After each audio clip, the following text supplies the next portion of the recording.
his 20th year on the select board. They can't hear you. Can't hear me. You need to be a little closer to the mic, I think. It is my distinct pleasure to introduce my fellow select board members. Sitting to my right is Athos Rathius in his 20th year on the select board. So, to my left, Joanna Whitcomb in her 12th year on the select board. Jenny and I are finishing our third years, and if elected, we'll move on to our fourth. Jenny Chamberlain.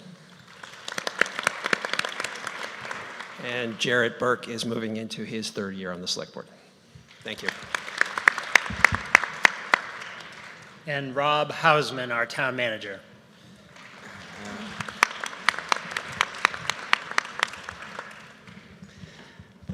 Thank you. I'd like to take a moment to introduce the senior leadership team at the town. Pete Kabaki, Public Works Director. Tina Canfield, HR Director. Jim Martin, Police Chief. Mike Gilbert, Fire Chief. John Sherman, Parks and Rec Director. Corey Stevens, IT Director. Ruby Simon, Howe Library Director. And Jeff Metzler, Etna Library Director. Jen Murray, Planning, Zoning and Codes. I'd also take a moment to introduce our town attorney, Laura Spector Morgan. Thank you. Oh, and I'm sorry. And my senior right hand, Ellen Bullion, our finance director.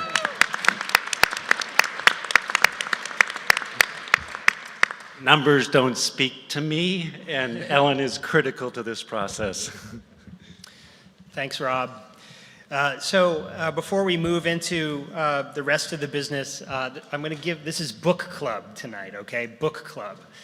Now, I was at the Etna Church 4th of July last year because they have a great sale and you can thumb through all of the books and so forth. It's the Hanover Center Church. And I came across a book called Seasoned Timber, which is a book by an author named Dorothy Canfield Fisher, who's a famous Vermont author. But she was also, coincidentally, the person who helped make the selections for the Book of the Month Club back in the 30s, 40s, and 50s. And so she would govern essentially, she was like Oprah, you know, of the era, telling people what to read.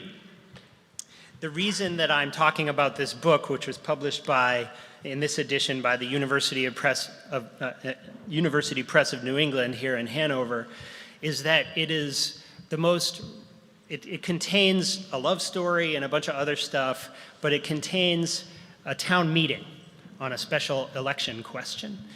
And it's the most incredible distillation of what we are doing here tonight that I have read in literature. If there's such a thing as town meeting literature, it's right here. And I was struck that this book written almost 100 years ago contains all of the same characters, all of the same people saying the same things and doing the same things with respect to electioneering and crowding the entrance so that people can't get in. It's all the same, everybody. It's all the same. So I encourage you to read it. It's a heartening tale, and it's a nice piece of New England history. So, Seasoned Timber by Dorothy Canfield Fisher. Book of the Month Club. Okay, moving into business. As you all know, typically what we do is we have select board members read out the individual warrant articles as they come up. And then I'll ask for a motion or a second on the motion. The reading of the article constitutes the motion. I'll ask for a second, and then we'll have some debate, and then we'll call the question. So we try to move through this quickly and efficiently for those who need to get home and go to bed. So introducing our first agenda item tonight, Article 8, is Jarrett Burke. Good evening. Good evening. There we go. This article includes the election of additional town officers that do not need to be elected by official ballot. The officials are one member of the Advisory Board of Assessors for a term of 3 years. The Advisory Board of Assessors reviews requests for property abatement and makes recommendations for resolution to the Select Board. 3 fence viewers, each for a term of 1 year. The fence viewers, dating back to the colonial era, are available to adjudicate property line disputes. While no longer utilized, many New Hampshire towns still elect fence viewers to maintain this colonial tradition. 2 surveyors of the wood and timber, each for a term of 1 year. The surveyors of wood and timber also date back to the colonial era and are elected to adjudicate disputes regarding the accuracy of a delivered cord of wood. While no longer utilized, many New Hampshire towns still elect surveyors to maintain this colonial tradition. So my motion, I nominate the following people for the following offices. Advisory Board of Assessor for a 1-year term, Joe Roberto. 3 fence viewers, each for a term of 1 year, Matt Marshall, Sarah Packman, and Bruce Simpson. And 2 surveyors of the wood and timber, each for a term of 1 year, Timothy Bent and James Kennedy. Do I have a second? Second up there. Thank you. Any comments, questions, thoughts, We do. debate? Yes. Question, clarification, is the Advisory Board of Assessors position for 1 year or 3 years? The question was, is the Advisory Board of Assessors position a term of 1 year, 2 years, or 3 years? 3 years. 3 years. 3 years. Okay, thank you. It's a 3-year term. So we have a second. Anyone like to debate, thoughts, discussion on our officers, ancillary officers? Okay. Hearing none. All in favor say aye. Aye. All opposed say nay. The motion passes. Article 8 passes. Mr. Rossius for Article 9, please. I move to see if the town will vote to raise and appropriate the sum of $2,400,000 for the purpose of funding the purchase of a fire engine tower truck and to authorize $2,400,000 to be raised through the issuance of bonds or notes under and in compliance with the provisions of the Municipal Finance Act, RSA 33, as amended, to authorize the Select Board to apply for, obtain, and accept federal, state, or other aid, gifts, and donations, if any, which may be available for said project, and to comply with all laws applicable to said project. To authorize the Select Board to issue, negotiate, sell, and deliver such bonds or notes, and to determine the rate of interest thereon, and the maturity and other terms thereof, and to authorize the Select Board to take any other action necessary to carry out this vote or to pass any other vote relative thereto. That was one sentence, by the way. This action shall be a written yes/no ballot. Polls shall remain open and ballot shall be accepted by the moderator for a period of not less than 1 hour following the completion of the discussion of this article. A 3/5 ballot is required to pass. So do I have a second on Article 9? I see a second here. Thank you, sir. So as Mr. Callahan said, Article 9 is a secret ballot. Whatever. Oh, sorry. Mr. Rossius. It's been a long day. I know. As Mr. Rossius said, this is a statutorily required secret ballot vote. You will be using the red ballot in your packet, red for fire truck. Thank you, Tracy. And the voting on this article will commence right now. It's now 7:30, so please. Mr. Moderator, Yes, can I speak to it? yes. May I speak Oh, to the I'm motion? sorry. All right, I'm going to reboot. I apologize. Go ahead. Thank you. Thank you, Mr. Moderator. As you can see on the diagram, on the figure up there, that is what a fire engine tower truck is. There's a bunch. It's the truck that we have that you see frequently moving around town. They have a. We've had the current truck. Well, let me rephrase that. The useful life of these trucks is approximately 20 years, and this truck we've had for. It's reaching the end of its life. It's becoming. more and more difficult to service. It's becoming more and more difficult to repair. This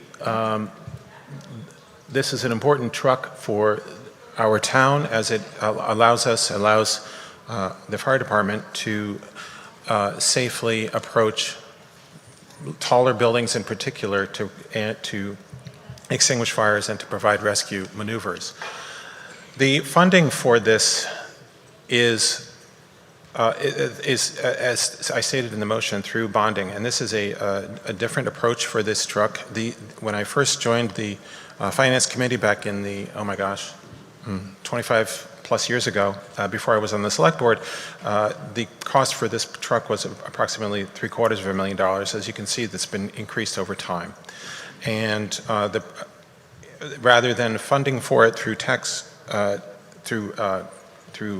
capital funds, what the plan is to bond for this to allow it to be spread out over many years, which is in conjunction with the life of the project itself.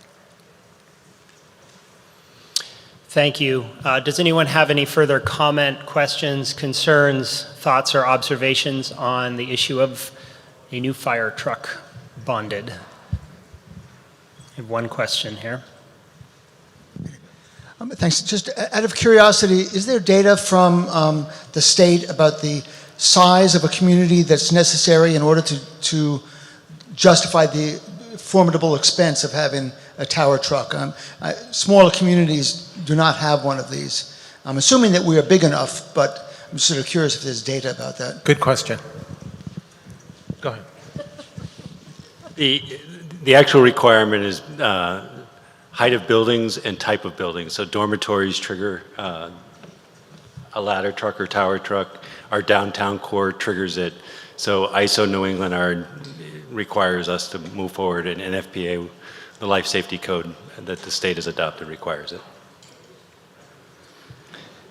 Further thoughts, concerns, questions, observations? Yes, sir, here in front. Can you go ahead and stand up and come to the mic?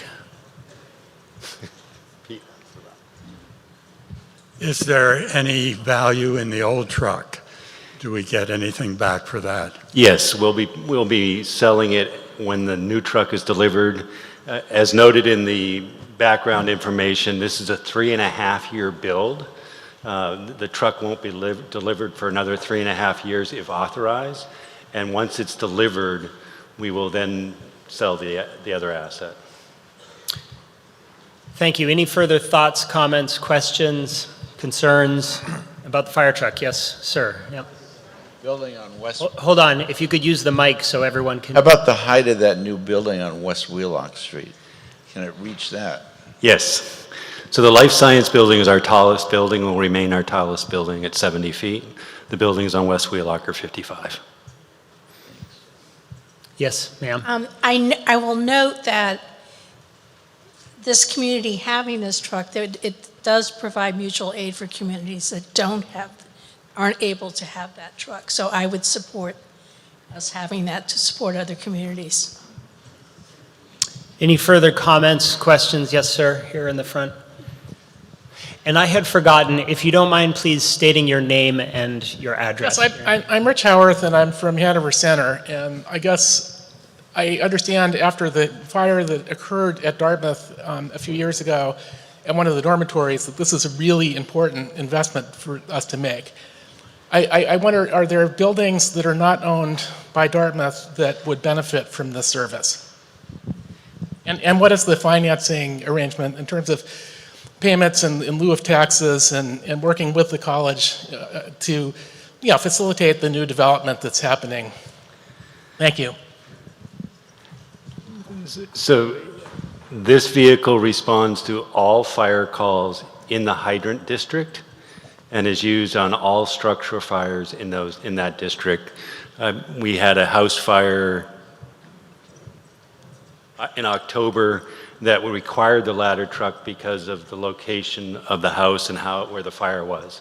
The short answer is all of the residential units on campus are not tax exempt. They pay property tax like everybody else and are part of the formula for calculating Fire District 1 taxes. and we will pursue all funding options available to us in the next 3.5 years to ensure we bring the price down to our ability. But we need to seek full authorization now to order the truck so it's delivered before the end of the useful life of the current fire truck. Any further thoughts, questions, concerns, observations about Article 9? Okay, hearing none, I will now call for a ballot vote with the red ballot. And you can see the ballot box right over there in the corner. Thank you. And I'm going to give everybody about 10 minutes right now to get up and go ahead and cast your ballot. You can circle or tear, whichever works for you, as long as your vote is clear.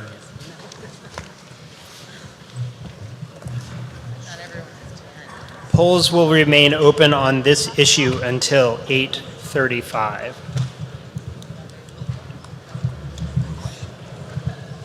No hanging chads around here. Circle next.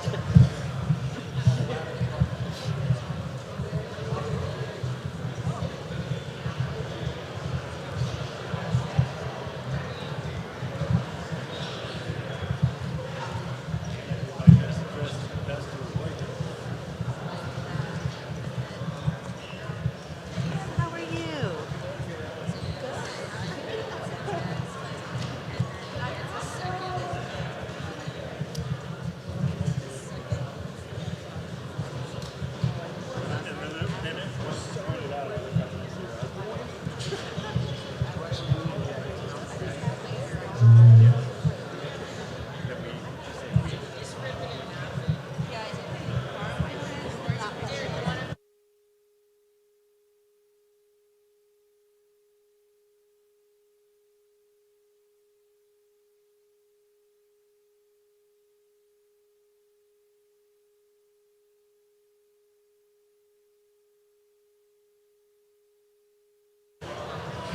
As an aside, if anyone needs to use the restroom tonight, you go through the doors across the gym here to the locker rooms and just straight through the locker room to the bathroom area.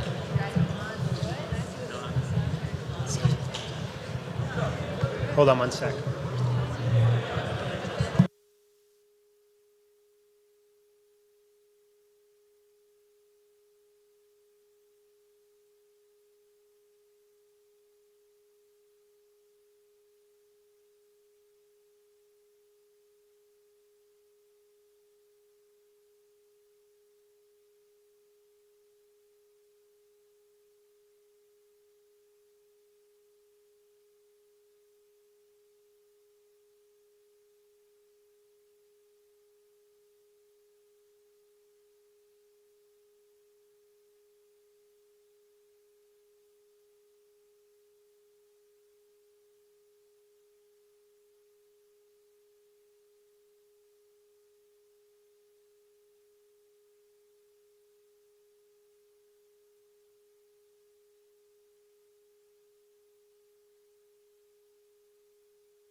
Okay, thank you, everybody.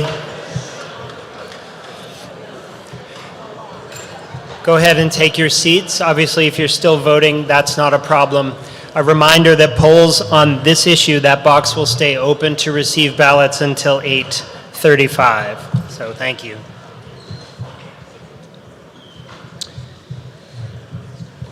The next article on the warrant is Article 10. Jarrett Burke is going to speak to that issue. The town has identified a procedural defect associated with the timing requirements for the public hearing related to the proposed social district warrant article under RSA 178:34, excuse me. Although a public hearing was held, it was not conducted within the statutory time frame required prior to town meeting. Based on consultation with legal counsel, adoption of the article under these circumstances would be invalid. As a result, the Select Board recommends that town meeting vote to lay the article on the table and revisit the matter through a compliant process in the future. I move that we lay warrant Article 10 regarding the proposed social district on the table due to the procedural defect associated with the public hearing timeline required by RSA 178:34. Do we have a second on that motion? I have a second down here in front. Any thoughts, questions, concerns? For clarity's sake, there was an administrative procedural defect with the process by which this article became an article, and even if we were to hold a vote on this issue and approve it tonight, it would be unlawful and ineffective. So, further thoughts? Hearing none, I'll call the question. Oh, yes. What is a social district? Question is, what is a social district? Have at it. Give it to Rob. Go ahead, Rob. We'll tell you. Yeah, we'll tell you next year. The state of New Hampshire has adopted language that allows for towns to create an ordinance to establish a social district. It's an area that would be in the public realm, public sidewalks and other places where businesses, typically restaurants, could serve alcohol as part of an event or function. So it would enable the Select Board, if this were to move forward at a later date, to develop an ordinance that would allow for a social district. Further thoughts, questions, concerns, observations on the motion to table Article 10? Hearing none, all in favor of the motion to table, say aye. All opposed, say nay. The motion carries. Therefore, Article 10 is laid on the table.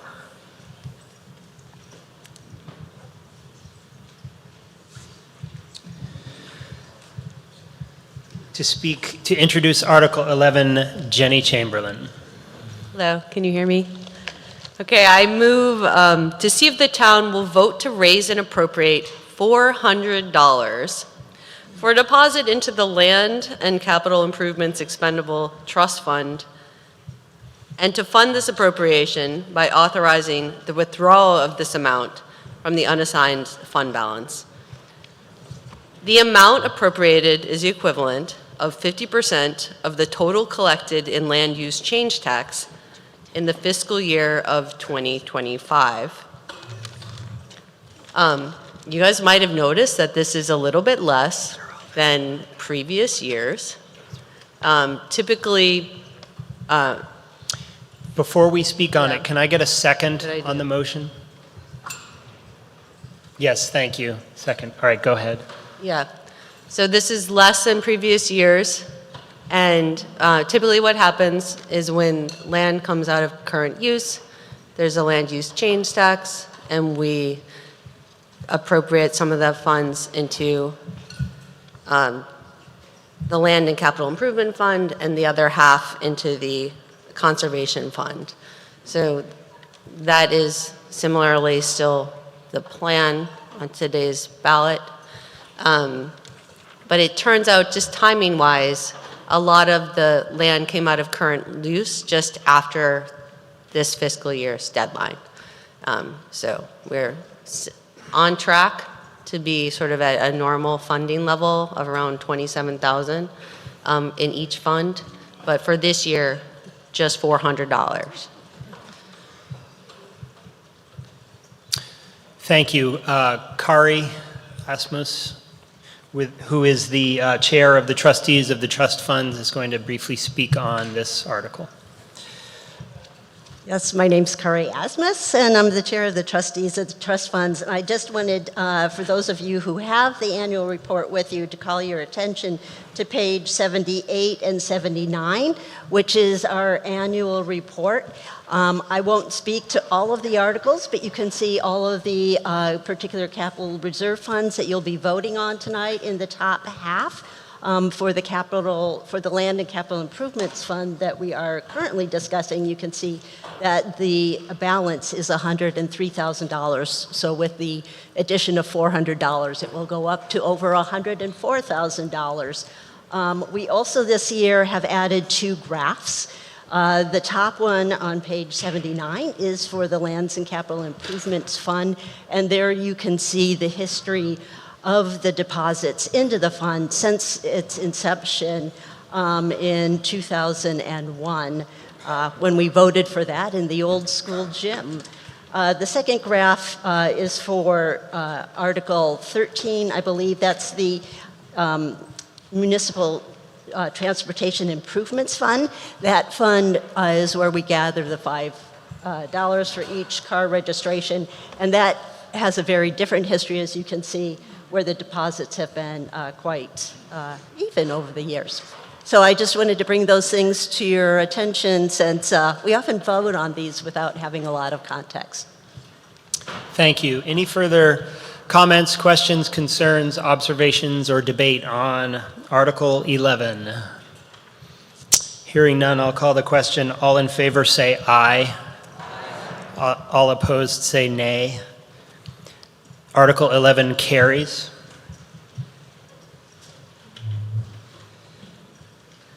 And introducing Article 12, Ms. Chamberlain once again. Okay.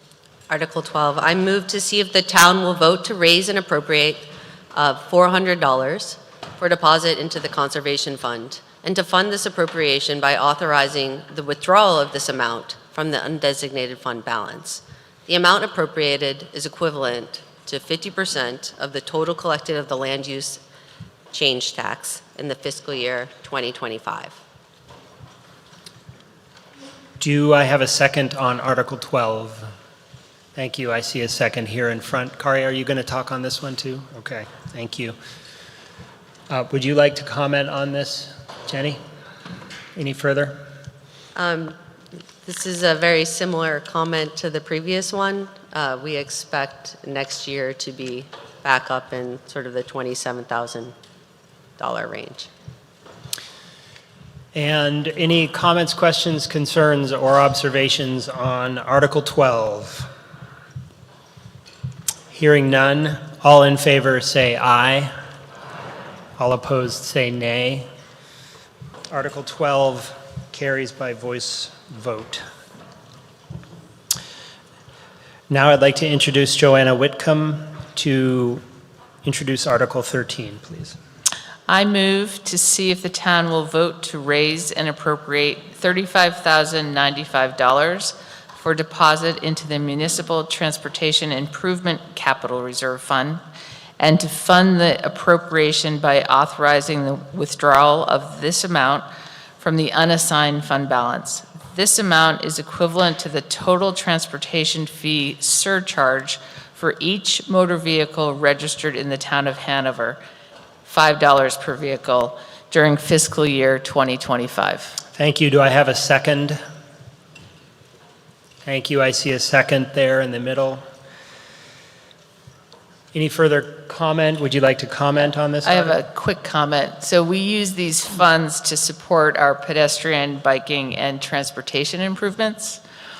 We as a town made this decision about 20 years ago, I think, to actually take some of the money that we each pay, or whoever registers a car, take $5, which is the maximum that's allowed by the state legislature, to set aside to make improvements to, provide bike racks, change grates, do bike ped planning, to help fund transportation, like transit. So that gives you a little bit of a history. And as Kari pointed out, if you go to page 79, you can see how we've, that very steady graph that shows you kind of what we put into the fund.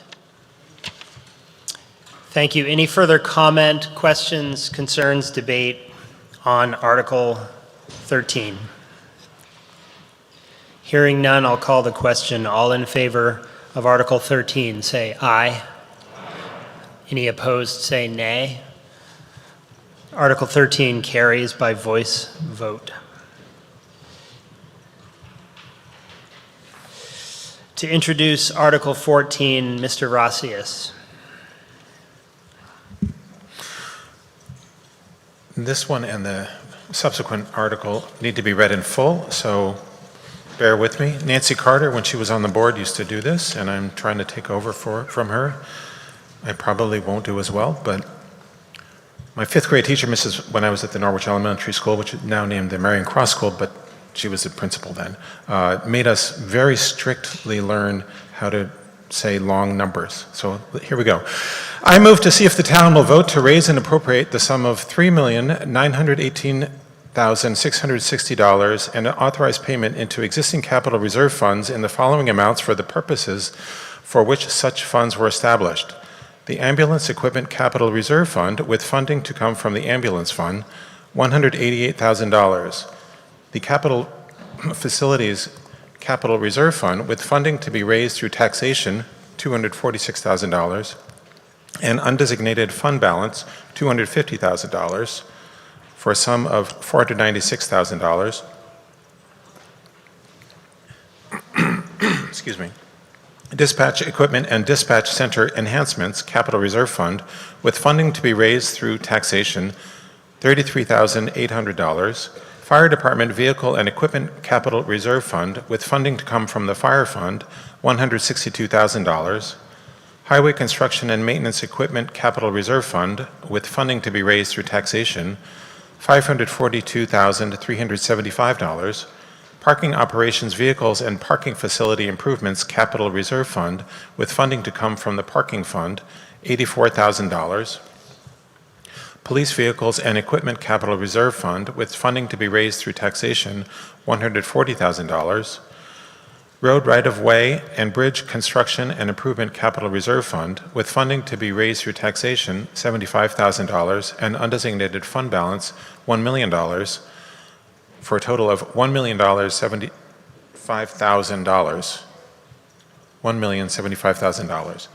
Sewer Equipment and Facilities Capital Improvement Reserve Fund, with funding to come from the Wastewater Treatment Facility Fund, $605,084. Water Treatment and Distribution Equipment and System Capital Reserve Fund, with funding to come from the Water Utility Fund, $592,401. Thank you. Do I have a second on Article 14, please? I see a second here in front. Mr. Rossius, go ahead and comment, and then we'll open it up to public.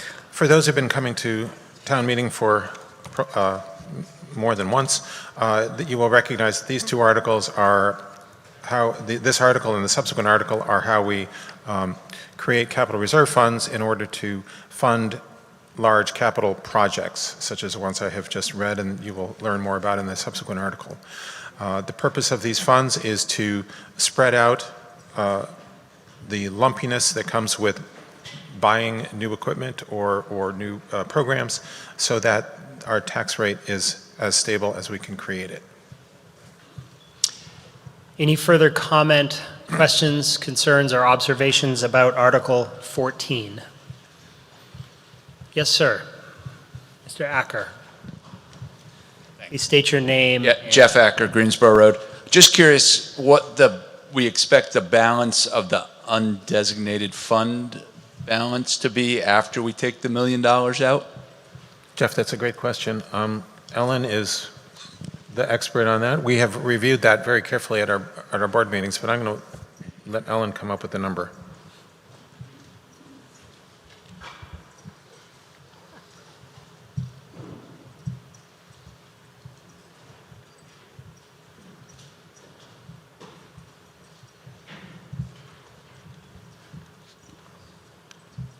So the total use of fund balance across all the different uses in this year's budget is a total of $1,866,891.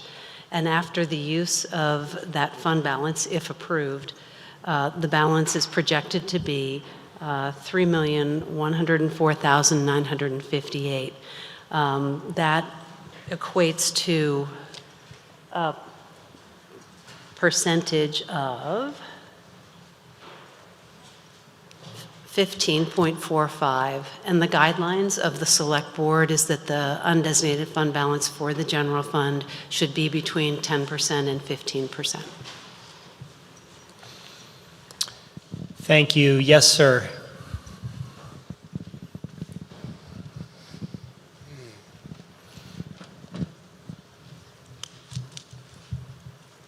Thank you, Kevin Canuti from Etna.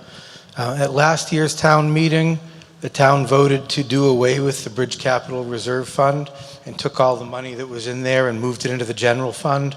There was some discussion on that. I expressed concern about removing money from the Bridge Capital Reserve Fund and then possibly needing money in the future. And the select board assured everybody that that wasn't going to be necessary for decades to come. So could you explain why we're adding money in for bridges when the Bridge Capital Reserve Fund was zeroed out last year and put into the general fund for other expenditures? Mr. Hausman. It was moved to the general fund and then reinserted into a new capital reserve fund that included bridges. So we had to remove it from the Bridge Capital Reserve and create a new fund that encapsulated the bridges in the bigger umbrella. So the monies went in and then went into the general fund and then came back out. So that's not the way you explained it. It was explained last year, and you weren't the one who explained it last year. It was a select board member, but that's not at all how it was explained last year. We discontinued the capital reserve account for bridges, and then we created a new account that includes bridges as an option. We're not looking to do bridge work with this account right now, but we want the option. The $1 million that we're moving into this is the recognition that looming on the horizon is the reconstruction of South Main Street. So does, I tried to find it, I couldn't find how much money was removed from the Bridge Capital Reserve Fund last year and put into the general fund for other expenditures. So the balance in the bridge fund when it was dissolved was roughly $240,000. And is that amount being used to offset the amount that's being requested to be put into this fund this year? It was actually moved into the capital reserve fund during fiscal year 26. So, that's what I'm wondering. So you moved it out of a fund that included bridges and you spent it on something else, and now we're looking for money for bridges, among other things. Can you explain? Go ahead. So Kari Asmus, I'm not actually speaking as a trustee at the moment, but just somebody who has a memory of all these things. The bridge fund was closed last year, and with the balance of $240,000 approximately, moved first to the general fund, and then it was moved to the building maintenance fund because we knew in this year that we were going to have a large expenditure for the Howe Library. So that's actually where it went, and where I believe when we get to the next warrant article, we will find that we are going to be spending it. We did, however, at the same time, rename the road maintenance fund to include road right-of-way and bridges, but we do not expect any bridge work to be coming in the coming year.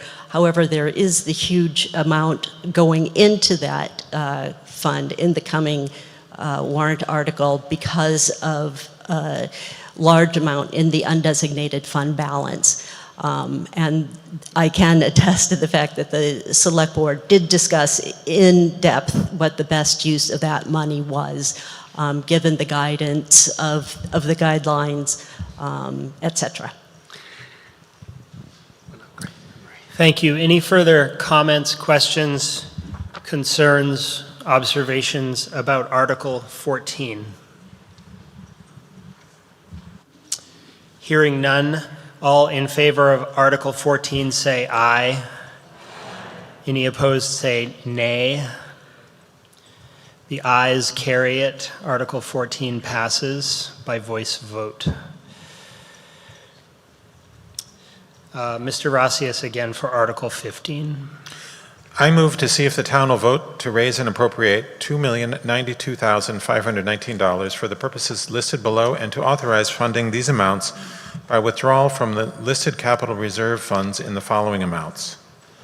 The Capital Facilities Capital Reserve Fund, Howe Library Building Envelope and Windows Upgrade, the RWB, that's the Richard W. Black Building, downstairs carpet, $923,365. Okay. Maybe I should go back to fifth grade. $923,365. Highway Construction and Maintenance Equipment Capital Reserve Fund, Bryan Equipment, Fleet Service Vehicle, Graco Road Laser, which is a long line painter, mowers 1-2 GF 1800, Truck 13 F550, Truck 2 F550. Those are long line painter trucks.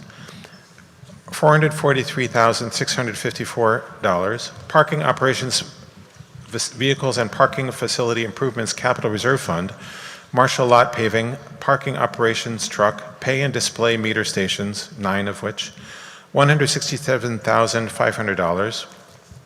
Police Vehicles and Equipment Capital Reserve Fund, Police Cruiser Replacement Car Number 12, $64,000. Road Right-of-Way and Bridge Construction and Improvement Capital Reserve Fund, Main, South, and Maple Control Cabinets, $74,000. Sewer Equipment and Facilities Improvements Capital Reserve Fund, Explorer LMC, Methane Boiler, $224,000. Water Treatment and Distribution Equipment and System Capital Reserve Fund, air compressors, 2 of which, pressure reducing valves, and treatment modules, $196,000. This will be a non-lapsing appropriation per RSA 32:7, Roman numeral 6, and will not lapse until these specific purchases are complete or June 30th, 2031, whichever occurs sooner. Thank you. Do I have a second on Article 15, please? There we go. Thank you. Thank you very much. Second in the back. Any, do you want a further explanation on Article 15, Mr. Rosius? No, as I stated earlier, this is the accompanying article where where capital funds are put to use, basically. And I will take the opportunity to note that the Howe Library contains a copy of Seasoned Timber. If I have a question, do I? Yes, go ahead. I have a question about... Can you state your name, please? I'm sorry, Artis Olson, Hanover resident. I have a question about Article 15. We're still on that article, correct? Yeah. Yes. The parking operations vehicles, 167,000. If I read the reports properly, parking fees generated close to $1 million last year in Hanover. And my question is, why is that income not covering that expense? I will turn that over to Mr. Hausman, who will turn it over.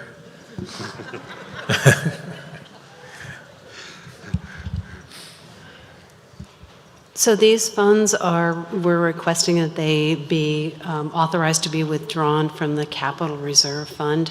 That is like a savings account to make the investments in this equipment.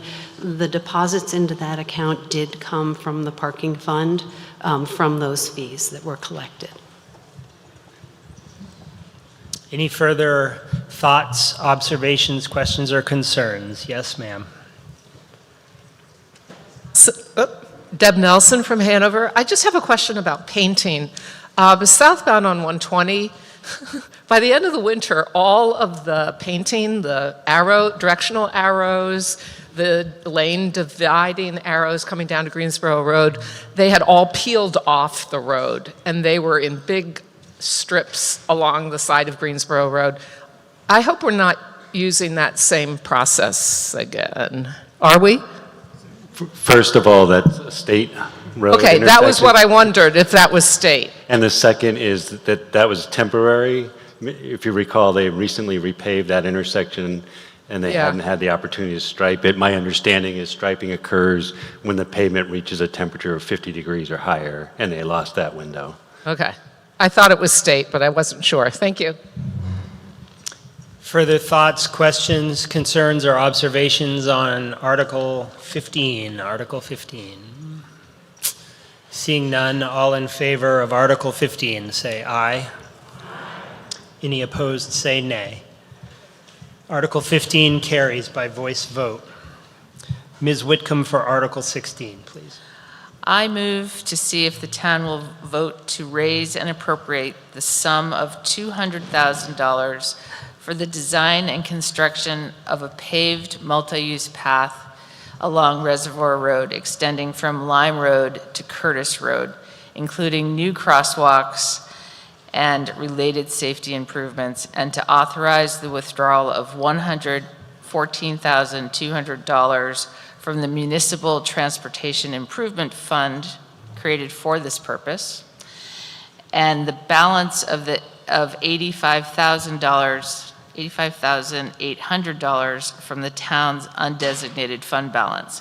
This will be a non-lapsing appropriation per RSA 32:7(6), Roman 6, and will not lapse until these specified purposes are complete or June 30th, 2031, whichever occurs sooner. Thank you. Do I have a second on Article 16, please?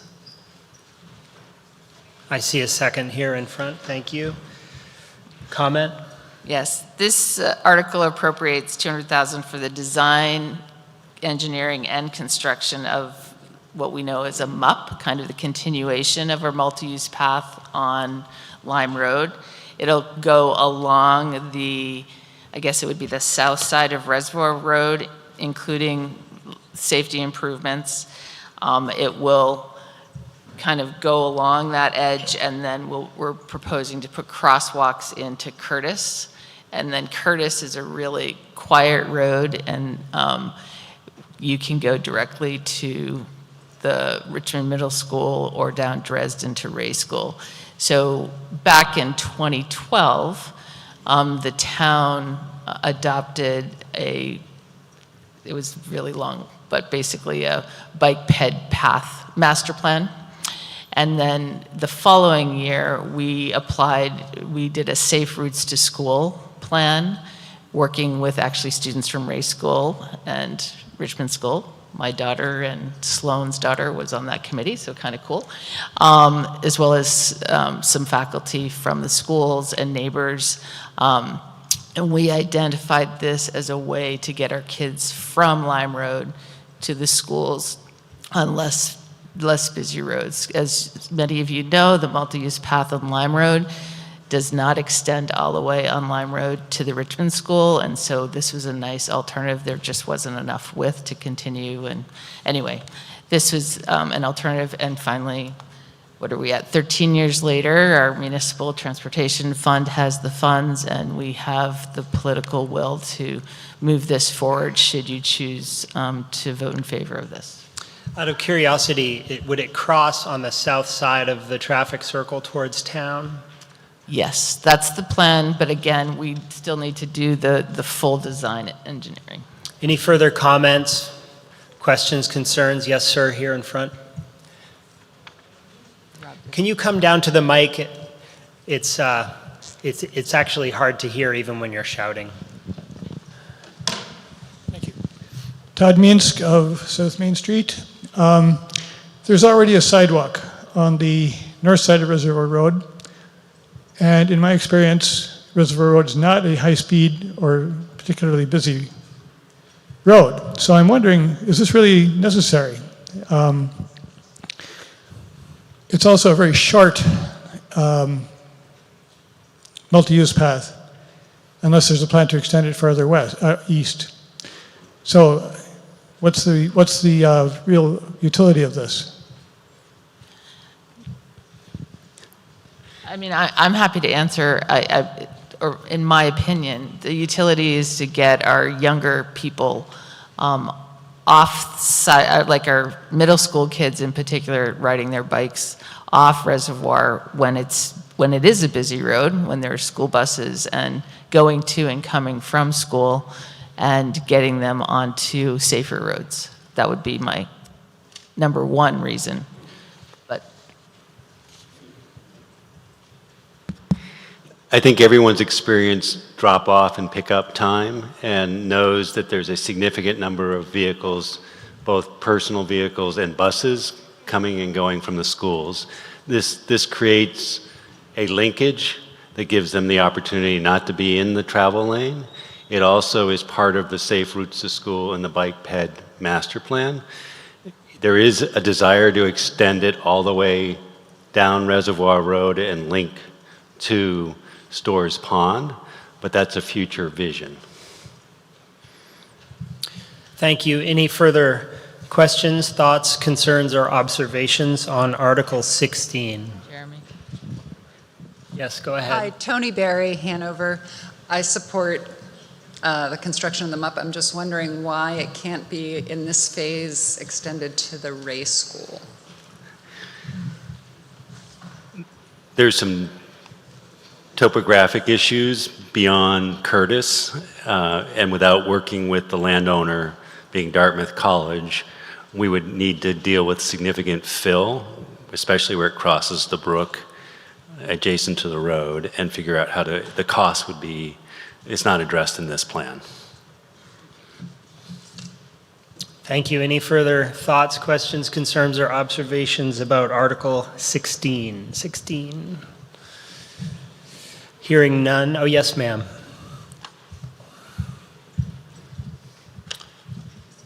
I'm Jennifer Rickards, Aetna. I'm in favor of this, but is it a concern that the $800 noted in the numerals is not indicated in the narrative? Good catch. it is in the warrant, isn't it? We can amend it.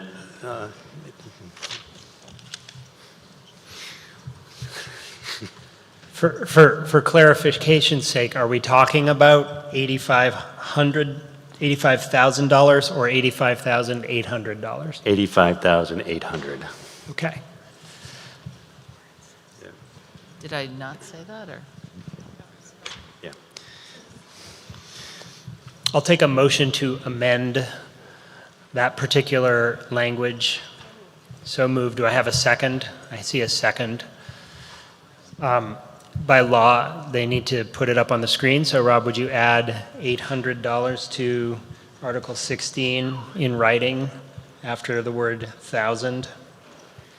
You're going to ask me to, if I have the technology, so bear with me. Oh, I see. It can be done. It can be done.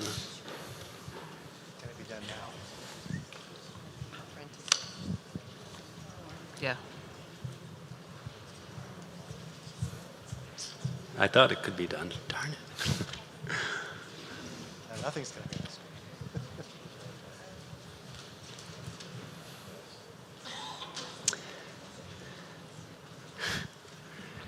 Oh, John. I don't know. No, it doesn't. Oh, they don't see it. Oh, okay. I've just been told it's actually not a legal requirement that you see it on the screen.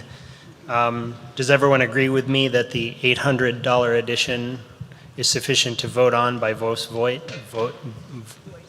Voice vote? Thank you. Okay. All right. So I have a motion on the table to amend Article 16 by adding the word 800 after the words 5,000 and before the word dollars in the words of Article 16 and before the figure 85,800. Any comment on the motion to amend? Hearing none, all in favor of the motion to amend, say aye. Aye. Any opposed, say nay.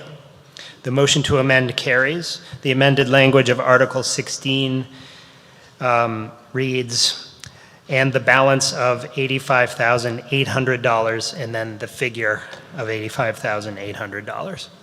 Any further comment on Article 16 as amended?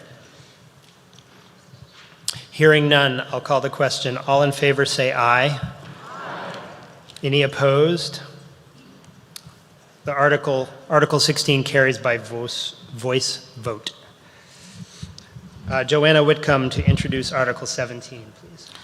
I move to see if the town, per RSA 31:98-A, will vote to raise and appropriate $50,000 into the town's annual contingency fund for fiscal year 2027. This sum to come from the undesignated fund balance. Comment. Oh, do I have a second, please? Thank you. Comment. This article appropriates $50,000 into the contingency fund to address unforeseen expenses during the fiscal year in accordance with RSA 3198-A, which allows municipalities to appropriate up to 1% of the annual budget into the contingency fund, which gives the flexibility to respond to unforeseen things, critical needs that may arise during the year without having to call a special town meeting. Contingency funds are spent only after consultation with and approved by the select board. Any comments, questions, concerns, or observations about Article 17?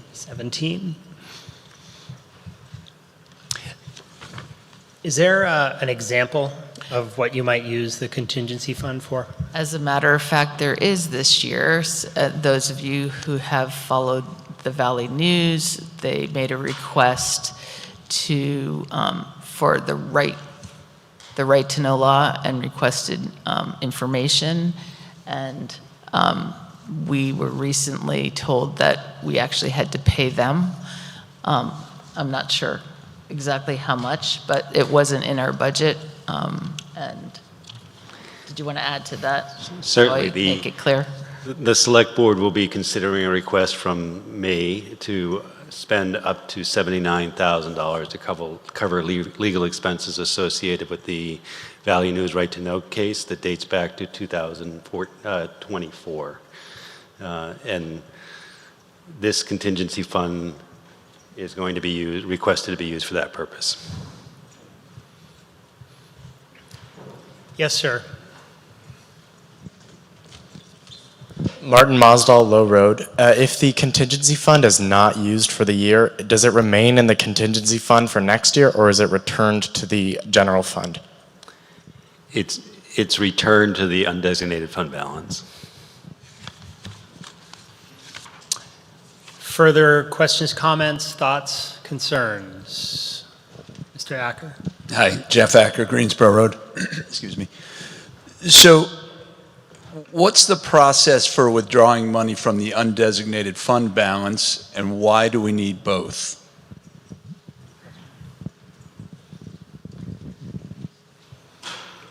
Rob, would you like me to answer that? Yes. Okay. You cannot use the undesignated fund balance for anything during the year unless it's been appropriated at town meeting. If it's not in the town budget, you can't spend money on it. So the fact that the undesignated fund balance is there is great. If you have a real emergency, you can go to Superior Court and get approval for a special town meeting to spend from there. But the contingency fund allows them to spend on unanticipated expenses that occur without having to go through that special town meeting process. Thank you. Any further thoughts, questions, concerns here? Thank you. I could have gone to this. Peter says he needs the steps, so thank you. So Kari Asmus again of Aetna. And I guess I have wondered about this because at the end of fiscal year 25, we had a $2.4 million surplus, and the year before that it was a $2.1 million surplus. And while not all of that would have been appropriated within the budget, we did have under expenditures as well as additional income, which meant that we would have used what was in the budget, as you can move money around within a budget. And I am wondering why you would use the contingency fund this year unless you are really thinking that on June 30th, you're not going to have like the $79,000 left, even though there have been some vacancies and some additional income that has come in. So I don't understand. And part of my asking this is the training that I received as 9 years on the school board, where when we had a contingency fund, because we were not allowed to have any reserve funds, you had the contingency fund so that if you spent down every last dollar, then you had the $50,000 less. And I just don't think we're going to be in that position, so I'm wondering why we are using it this year, and maybe then you could say why we need it next year.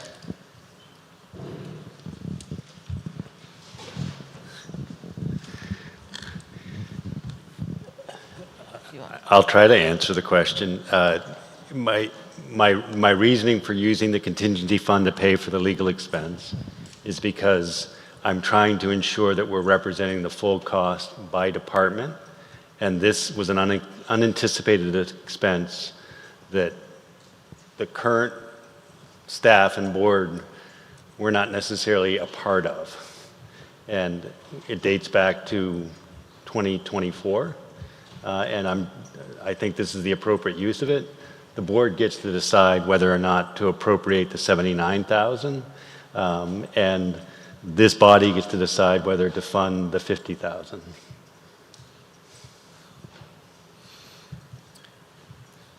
Yes, go ahead, Kari. So, but would you agree that normally there is $50,000 left at the end of any given year that could be used for unexpended or unexpected expenditures?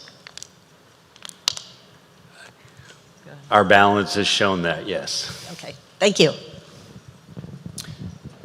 Thank you. Any further thoughts, comments, questions, or concerns on Article 17, the contingency fund?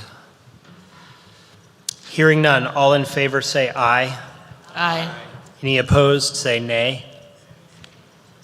The ayes carry Article 17 by voice vote. Mr. Callahan for Article 18, the budget item. With your permission, if I could displace Yes. the podium for a few minutes.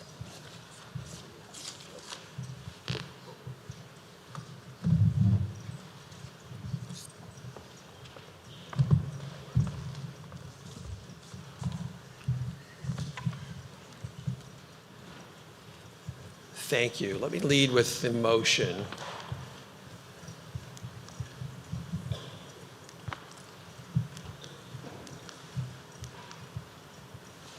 All right, this is warrant article number 18, and I move to see if the town will vote to raise and appropriate, can you hear me? Yes, okay, $34,506,766 to pay the operating expenses of the town for the 2027 fiscal year for the purposes set forth in the town budget. This sum does not include the funds voted in any of the preceding or succeeding articles. Do I call for a second? Oh, you call for a second. Is there a second, please? Thank you. There's a second down. Thank you. And by way of procedure, Carrie's, as usually occurs, the chair of the select board will explain the budget, the rationale, and take you through their reasoning. And then we'll open it up to the head of the finance committee for comment, and then the public on this issue. Okay, thank you, Jeremy. I'm going to go back. Thank you. So Jeremy led off with a book club recommendation, which was good. I'm going to recommend another, the Town of Hanover Annual Report.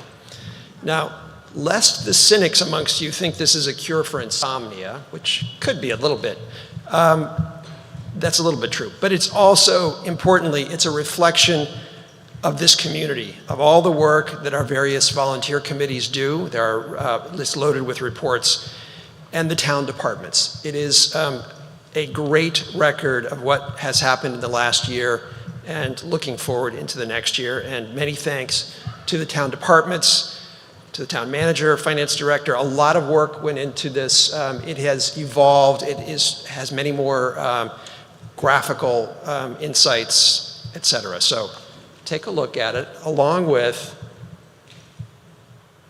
seasoned timber, of course. So let me quickly just go through. We've tried to make these slides easy. I don't want to get into too many numbers. There's one slide which I will apologize for in advance. There are a lot of numbers in the annual report, specifically for, if you like numbers, pages 56 to 62. And if you like graphs, Rob has come up with some very nice graphs on pages 49 to 51. They really do a great job of summarizing a lot in just a few pages.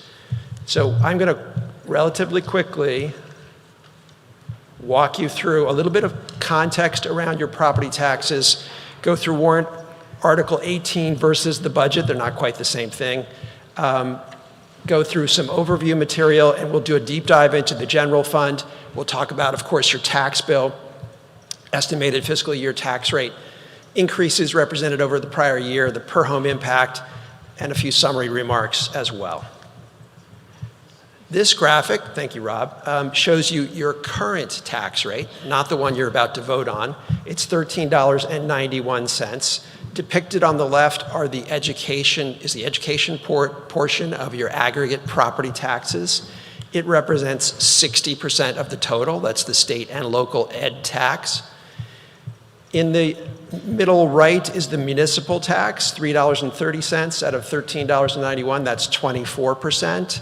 We're voting on that tonight, and we're also voting implicitly on the fire district budget as well. Shown here is fire district number 1, $1.13, and in the lower right-hand corner is the county at 8%. So tonight you're voting on municipal and fire representing 32% of your total property tax bill. You previously voted for their school budgets back at beginning of March. So a word on fire districts. There are 3. The first is Fire District 1, and that is if you're in town and basically on a hydrant. District 3 is the other side of Moose Mountain, and District 2 is everything else. If you're in Districts 2 and 3, you pay less than Fire District number 1. I'm gonna see if I get my clicker to work here. Rob, I think you're becoming my clicker. Okay, so in context, let's go straight through to the next slide, please. So the total budget and the way that the town thinks about it and the way we develop the budget is $40.8 million, the number in the lower right. Tonight, we're voting on Article 18. That's $34.5 million because total budget includes the things you've already voted on. So Articles 11 through 17. But I want to talk, and I think it's appropriate to talk about the entire budget before we come back to the tax implications. So let's go forward one more slide. And the fire truck, back up for a second. The fire truck is not part of the operating budget for fiscal year 27. That is not part of the fiscal year 27 budget. All right. With respect, this is the page I'm going to apologize for. This is page 56, a whole lot of numbers. I recognize you cannot read this. You can look at it in the book on page 56. The only difference between what's in the book and what's shown here, we wanted to highlight property taxes versus user fees. So you'll see in the lower right corner, $40.8 million. $18 million of that is supported by property taxes, and over 15 million comes from fees. So although we spend a lot of time talking about property taxes, recognize that the budget is far more than that, and there are various other sources of revenues that are important. The other thing to notice here there are a number of funds. What are they? There's the general fund, the fire fund, and then supported by user fees, with one small exception, parking fund, water fund, sewer fund, ambulance fund. You pay for those primarily through fees. Across all funds, 55% is for personnel, 26% is for other operating costs, 19% is a combination of capital items, debt service, and other. I'm going to walk you through this graphically. It's a little easier to digest. The general fund is 60% of the $40.8 million, or $24.6 million. The general fund covers all departments, not separately identified. So think public works, police, and library, but also administrative departments such as the town manager's office, planning, zoning and codes, finance, IT, human resources, assessing, town clerk, and all the helpful people that you encounter in town hall are in the general fund. And then just quickly rounding it out, you can see fire is about 12%, parking 7%, water 7%, sewer 11%, ambulance fund is 3%. Step back for a second on the next slide and just talk about some of the key budget drivers. For the second year in a row, we had a zero-based budget. That has helped enormously the town to focus on priorities, eliminate unnecessary costs. Thank you, Ellen and Rob, for leading that process, and to all the department heads who embraced it. Second point, we had a very large $5 million undesignated fund balance anticipated at the end of June in the general fund, a quarter of which we are, through this budget, directing to capital accounts based on known and identifiable near-term capital needs. And we also used $300,000 to reduce the tax rate increase, which would have been 5.5% down to 3%. So we have kept it at or below the inflation rate for the second year in a row. Lastly, we invested in projects to make the town more efficient in the long term, including deploying cost savings into one-time software outlays of about $100,000 for human resources, for the tax collector function, and fire, which should pay off in streamlining work processes. Some of the wild cards, and Carr, you mentioned the question about the contingency, and one of the things we do need to think about is the environment, and it's a funny environment. I'm not even sure what to call it, but we clearly have economic uncertainty, and we're seeing it in inflation, et cetera. So one of the things to think about in our targeted $5 million undesignated fund balance is how quickly could we lose a bit of that to unanticipated cost pressures, which are potentially out there. So interest rates uncertain, and inflationary pressures. We had an inflation number of 3.8% this morning, kind of high, and potentially more going forward. And that could impact not just fuel, but also capital items as well. Let's move on, Rob. Thank you. So turning to the general fund, we'll spend a little more time on this. It is the biggest property tax-driven expense, and we're going to take this down to the tax rate. You can see salaries and benefits represent 64% of the total. Operating costs, 19%, capital, 15%, other non-operating, for a total of $24 million. And in terms of revenues, you can see the sources. It's a more diverse revenue situation than you might anticipate. So from the state of New Hampshire, it's about a little bit under $1.5 million. That's mostly meals and room taxes, but also highway funds is a piece of that. Short-term interest, we anticipate $700,000 in the budget. Fees for motor vehicle and other, we're looking for just over $5 million. And from capital reserves, 1.5 million.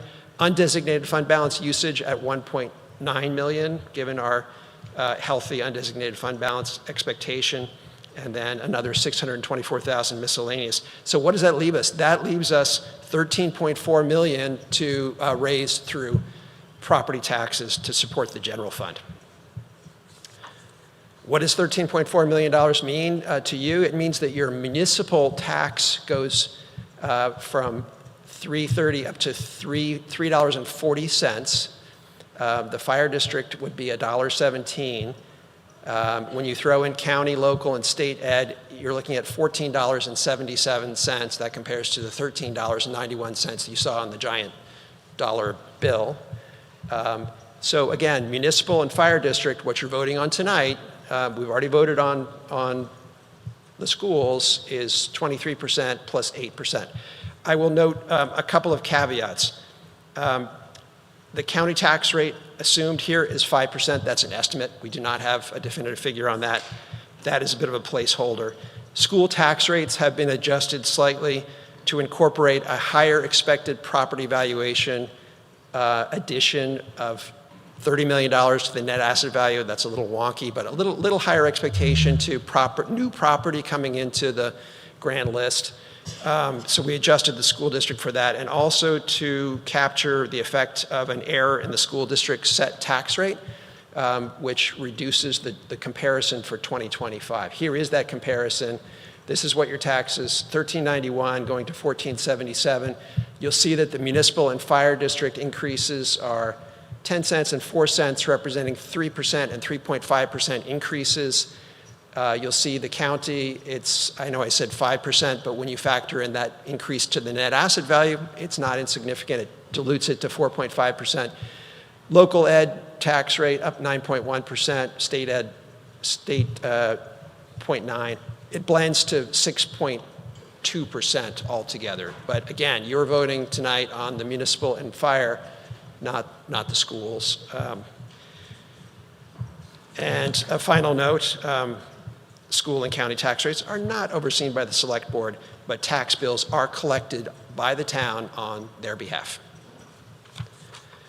Let's move on to the dollar per home impact. So here we compared those same taxes against the value of two hypothetical homes in Hanover. Of course, there's no such thing as a hypothetical home in Hanover, and good luck finding a home in Hanover, but what we're showing here is $500,000, which is actually not that far off from the median assessed value of a condo in Hanover, which is $472,000, so that's kind of representative.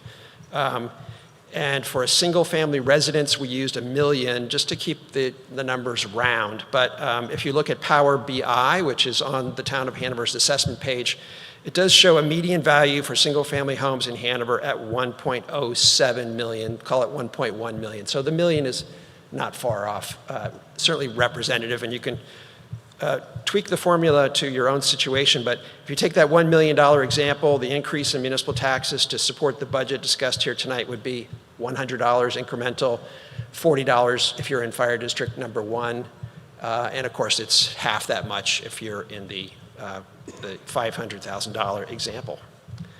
So just a couple more comments on the process. The town tax increase is modest. The municipal increase of 3% is at or below inflation.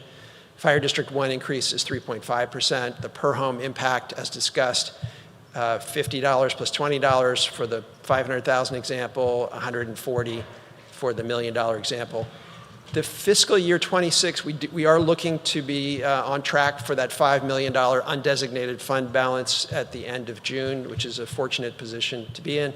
The budget did benefit from careful resource stewardship and favorable revenue trends. Many thanks to all of the department heads who put so much work into this budget. Briefly on the select board review, 2 years ago, this body asked some very good questions about what you get for your tax dollars. We have again taken steps to further answer that question. Again, I pointed out the town report.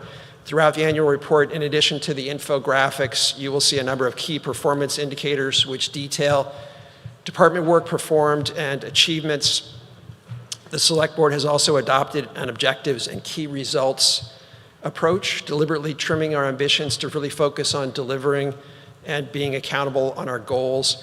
And the report of the Select Board goes through that list in some detail, and it's the full detail of our goals and benchmarking that is available on the website.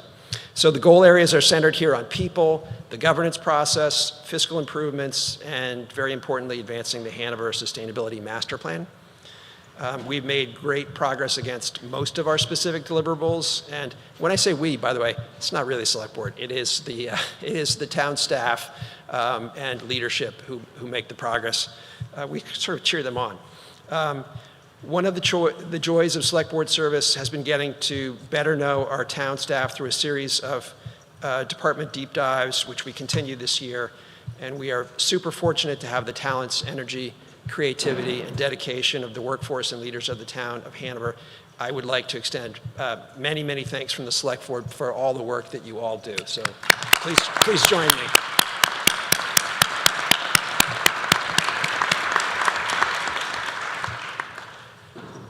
Lastly, challenges ahead. The current environment is highly uncertain. I called it the energy spike, but clearly the situation we're in has the potential to increase inflationary pressures on the town, both on the operating side and capital. We are still evaluating town building facilities, some of which, the needs of some of which is relatively dire. We haven't yet teased that out. You all should be, and if you're not, please do educate yourself with respect to major evolving infrastructure projects. Most prominently has been South Main Street with an estimate of $15 million. That is not before the body this evening. That is potentially coming to you in a future town meeting. Work is being done to advance that project. West Wheelock Corridor Infrastructure Project, dollars to be determined. That is a collaboration between the town and Dartmouth College. The cost of which, the scope of which, and the split of which is all yet to be determined, but that is out there. And in aggregate, I would point you to the exemplary work of the Capital Improvements Program Committee, which has put together all of the various projects that are out there between now and the end of fiscal year 32, which aggregate to over $70 million. You will note in the annual report a tidal wave, and then a second tidal wave because the Finance Committee also liked the tidal wave. So that is the capital wave coming for various projects. Again, we won't go through all that detail. That is out in the future. So put it together, economic uncertainty, this energy spike, and large capital spending that represent some of the challenges ahead of us as a town. With that, questions? Before we get into public debate on this, I think the head of the Hanover Finance Committee wanted to speak briefly to it, sir. Sure.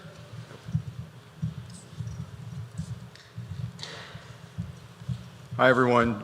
My name is John Dolan. I'm not the head of the Hanover Finance Committee. That honor belongs to Greg Snyder, who just joined us a few minutes ago, but he asked me to step in for him in case he was late. Just quickly, I think you may all know that the Hanover Finance Committee is an advisory town committee. We are appointed by the moderators, and we look at the budgets and the budget processes for both the schools and the town government. We each year issue a statement, position statement on each budget, school and town, and you can find the one for our statement this year for the town government budget on page 52 of the annual town report, which also features the picture of that tidal wave. 3 takeaways from our position this year on the town budget. First, we want to make sure that everyone hears our very high praise and commendation for Town Manager Rob Hausman and Finance Director Ellen Bullion and their team for a well-executed budget process and final budget proposal. Thank you. Second, we have, and I'll go into these in a moment, we have a set of recommendations for continuing to improve the town's budgeting, cost management, and financial planning for next year and beyond. And third, we have some recommendations for making the big picture of Hanover's overall spending. That's across both town government and our schools, transparent to residents. So the first takeaway, it is that it was a smooth process and a well-developed FY27 town budget from our point of view. The Hanover Finance Committee voted unanimously actually in April to recommend the town meeting's adoption of the FY27 budget. So I could stop now and that would be all you need to know from us tonight. But let me continue for a moment. Rob Hausman and Ellen and the administration overall, they again used a zero-based budget approach to develop this year's budget.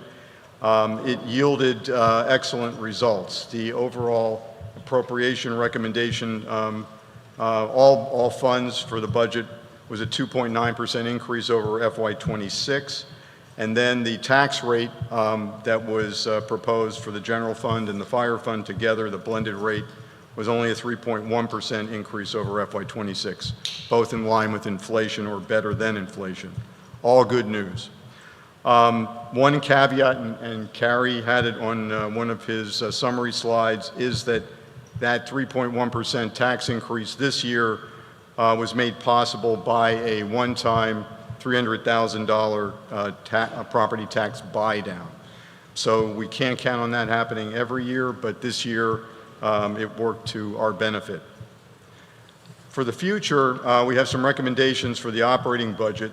First, that the zero-based approach, which has worked really well both last year and this year, that become the permanent standard for the town budget. And I think that should be an easy to do for the select board, we hope.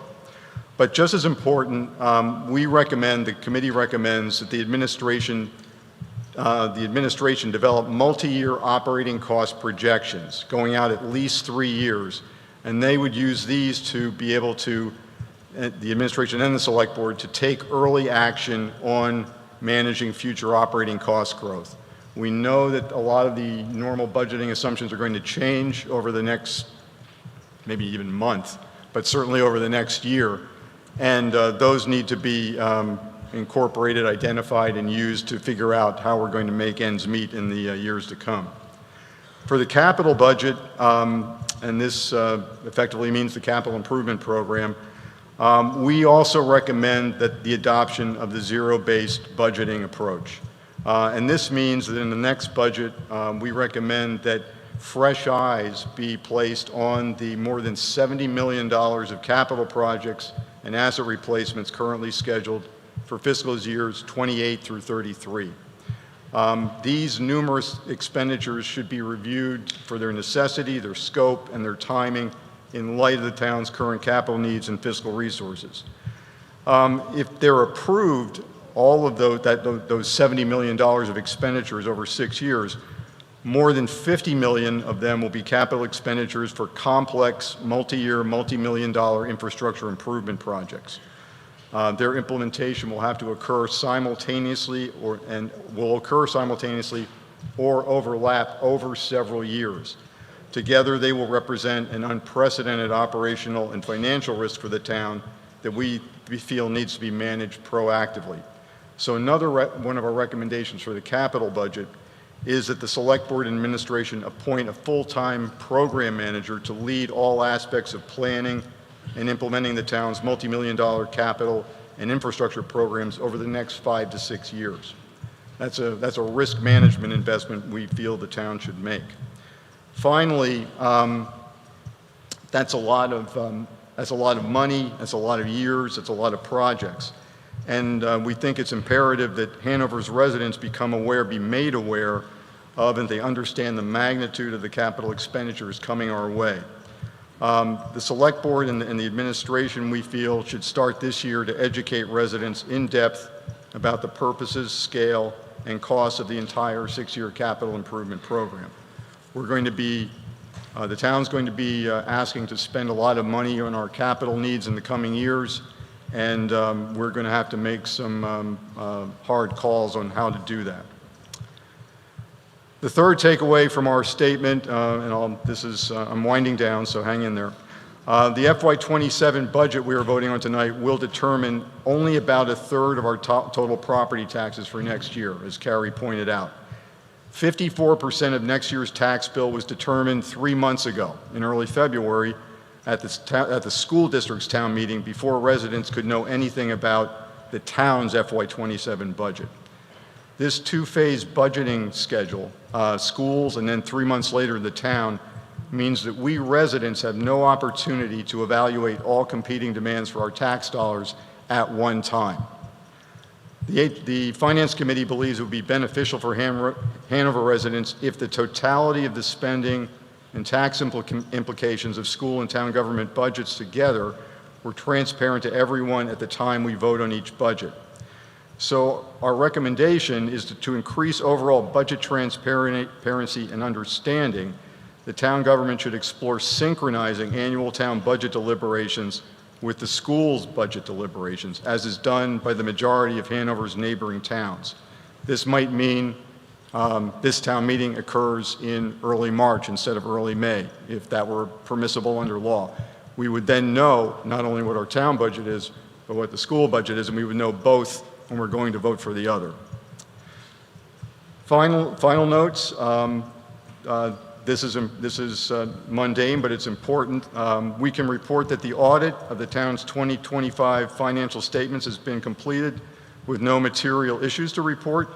The committee wants to commend the town administration for facilitating this timely and satisfactory result. Another good year. Finally, we want to thank. Yeah.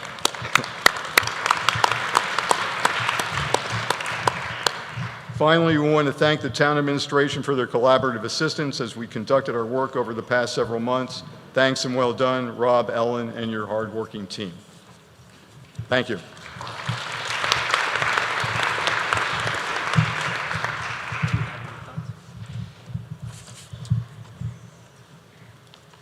So thank you very much. Article 18, any further comment? Questions, observations, concerns about Article 18?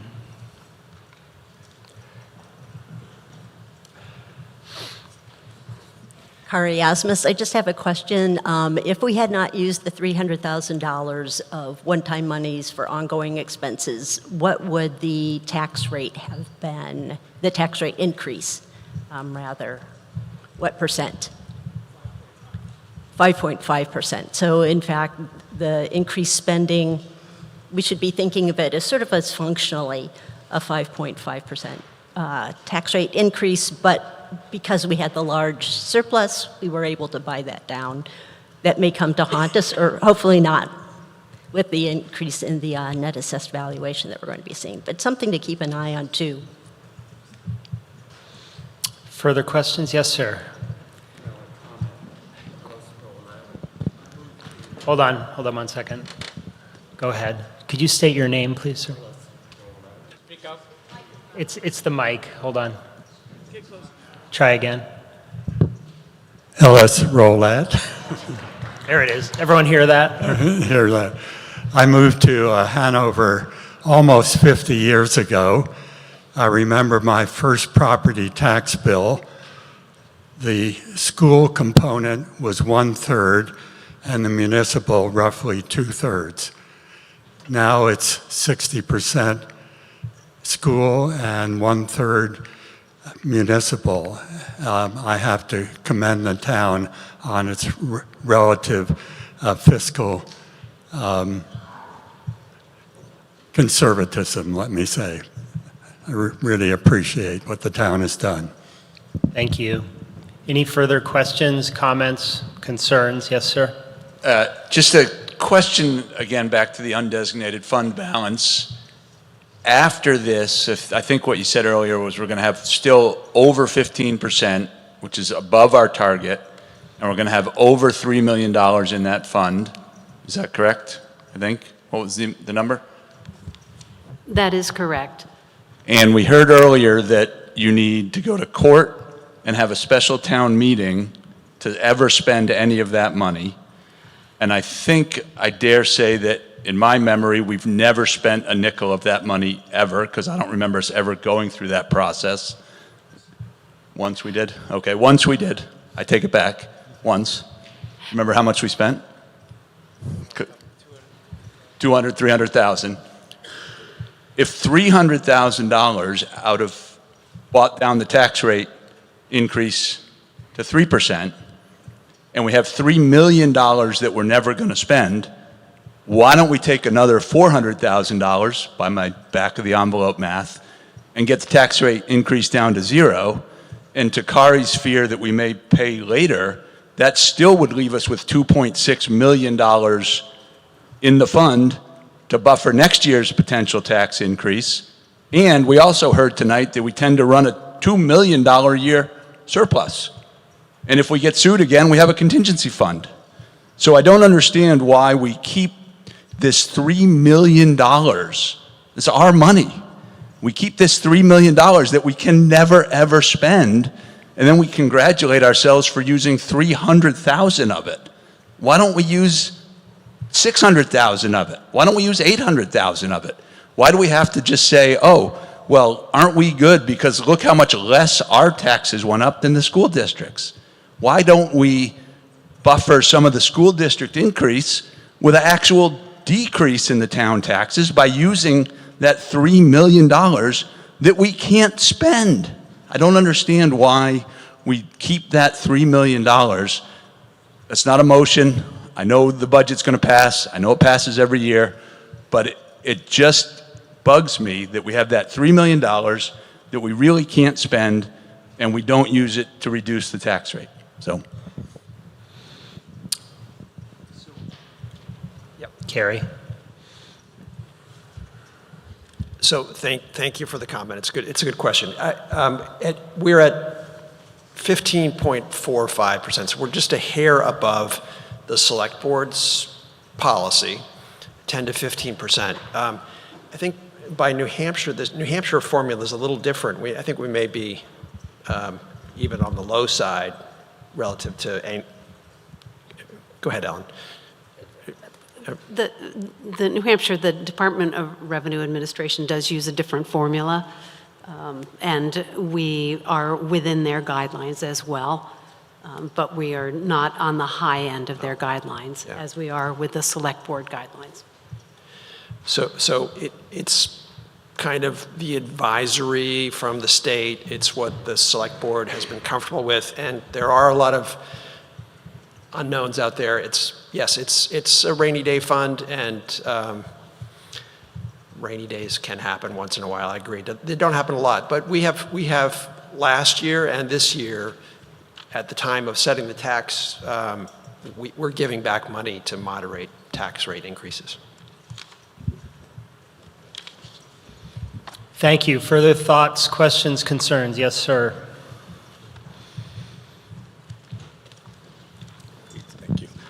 Bill Abdu, Hanover. So I look at your numbers, I don't dispute any of them, and I'm thinking, boy, tax rate's going up 3%. But I don't think you've really demonstrated the impact of the taxes on the property owners, because in your example of a $500,000 condo, a year or two ago, that was probably $350,000 or $400,000. And the $1 million house is probably $750,000 or $800,000. So our rates aren't going up, the tax rate's going up 3%, but with the reevaluation, there's a substantial increase in the taxes that we're paying, and you're not including that in the examples that were given as to, you know, the impact of the property owner and what we're paying in our taxes. And I made this comment last year, and I think if you're going to be showing the impact of the taxes, you should include the reevaluation and how that impacts the global tax rate that we're all paying, because it's not 3%. Thank you. Comment, response from the board on that? Anything? I got nothing. I have nothing. Well, on the revaluation, I think of that as how the pie is sliced, and you know, no, very few people are the average. So if you had the double impact of a higher assessed value and the tax rate increase, it clearly gets multiplied. There are some people who maybe got a smaller slice. So, but no one is exactly at the average. But I certainly appreciate that through the revaluation and, you know, that 3% tax rate feels like a whole lot more because of the higher value.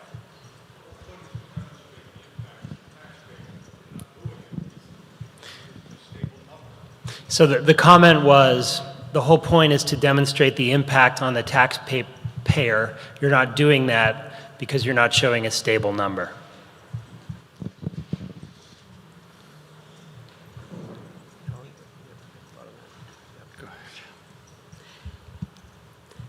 This can quickly get into a lot of numbers, so one comparison that I would like to provide is that the overall 2024 tax year rate was $17.68. After the revaluation, the denominator, we take the total tax burden divided by the net assessed value or the grand list. You see that our current year tax rate is $13.91.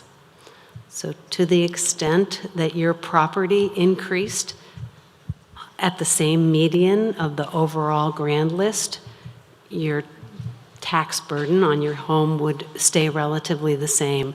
We do have some residents whose tax burden did go down. If your net assessed value went up more than that median, your tax burden did go up. Thank you. Any further questions? Yes, ma'am, here in front. Julie Dolan, Hanover. I just want to make a comment to the earlier comment. It is not true that we can never spend the undesignated fund balance. You just can't spend it without a town meeting.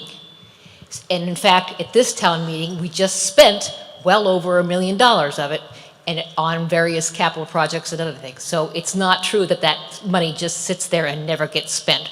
We do spend it on capital projects generally. Thank you. Any further comments, questions, concerns, or observations on Article 18? Hearing none, all in favor of Article 18 say aye. Aye. Any opposed say nay. The ayes carry it. Article 18 passes by voice vote. Before we move on to Article 19, we do have some results. The ballot voting on Article 9 concluded at 8:35, and Article 9 passed by a ballot vote of 180 to 7. So Article 9 passes 180 to 7. And I do want to give the unofficial tally reports for the various different zoning questions that were on the ballot today earlier, as well as the offices that were under consideration during the election. And briefly, before I do that, I just want to say thank you to the whole election staff. Folks have been here.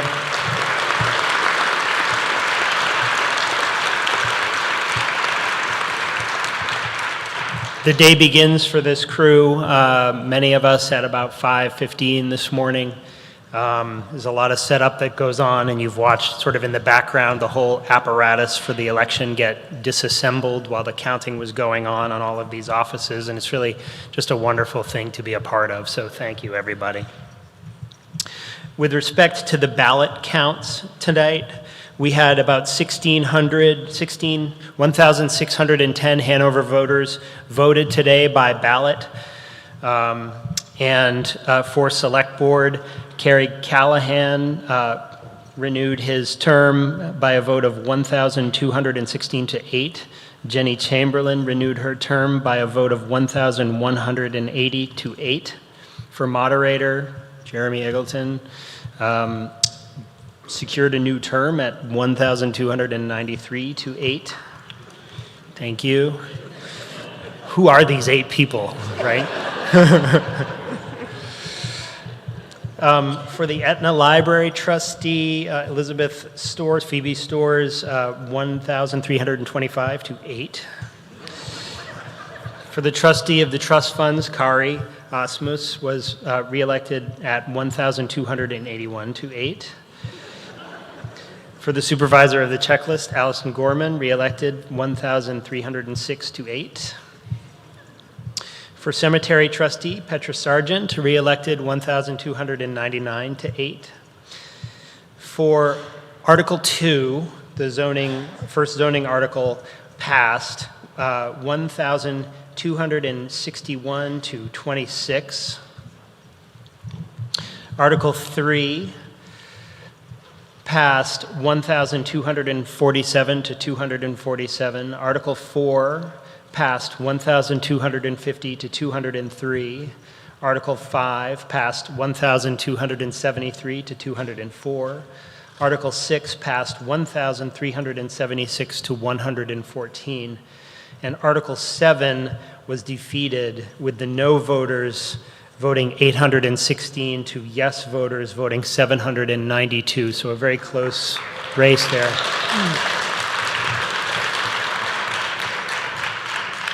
And I just want to say that was a tough issue for the town. A lot of people were voting on different sides of that issue.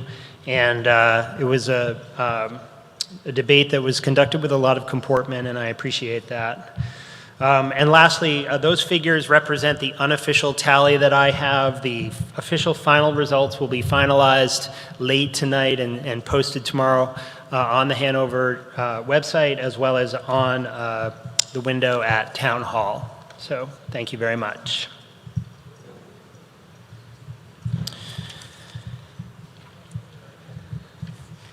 Okay, Article 19, please, Jenny Chamberlain.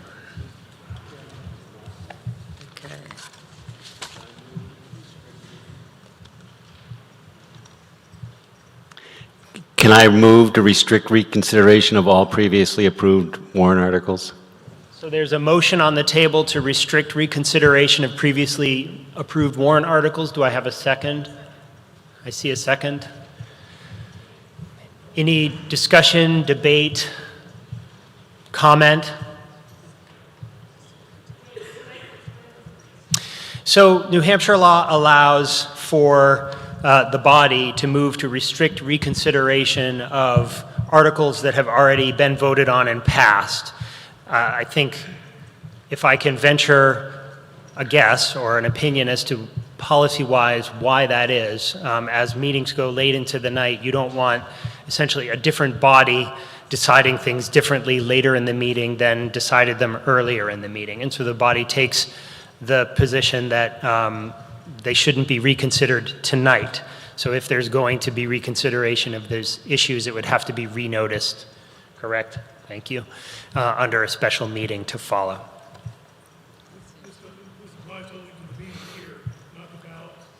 Correct, yes. This would only be for the warrant articles that have passed here tonight. The ballot voting is a separate issue. We can't reconsider a ballot vote taken by Australian ballot at this meeting anyway.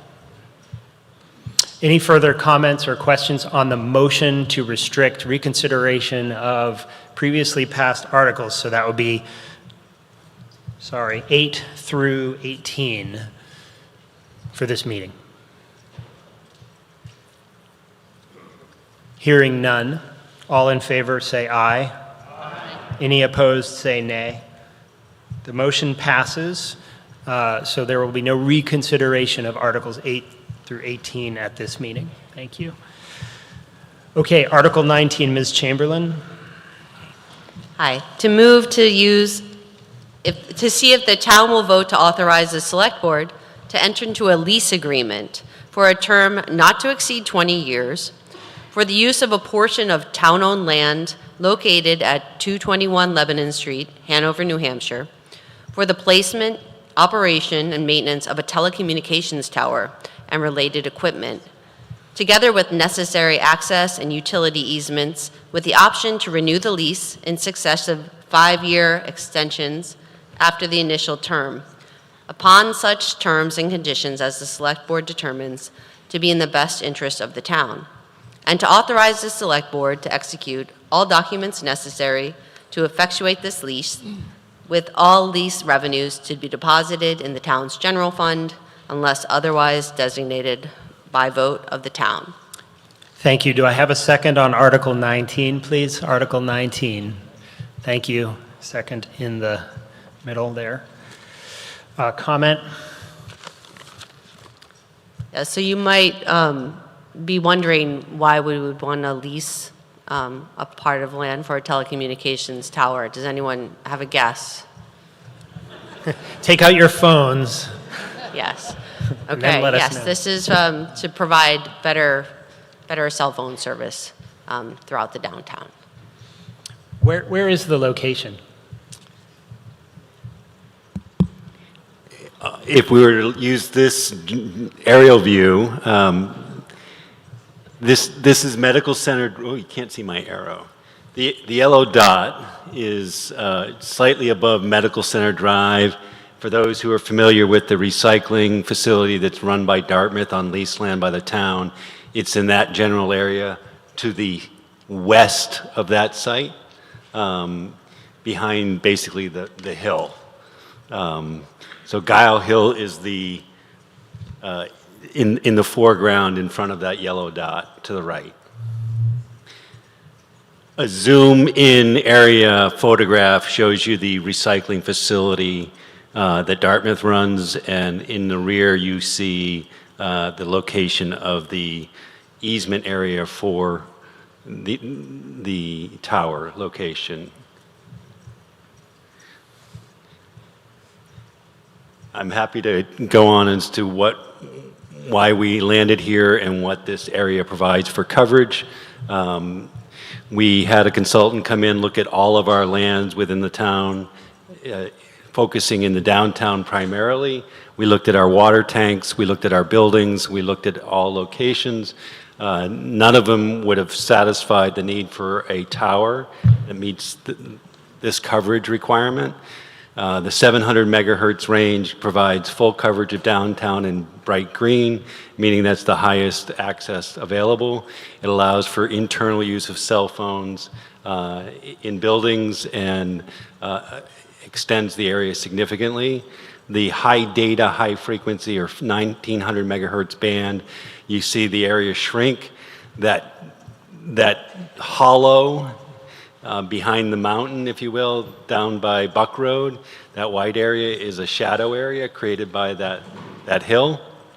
And the high data area shrinks, but the orange still allows for high data.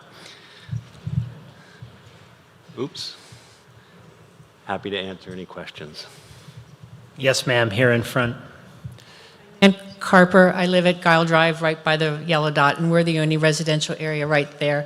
I'm wondering if there's any kind of sound, once the tower is up and running, is there any kind of sound, vibration, or environmental issues that would affect the Twin Pines rental residents or the condo owners?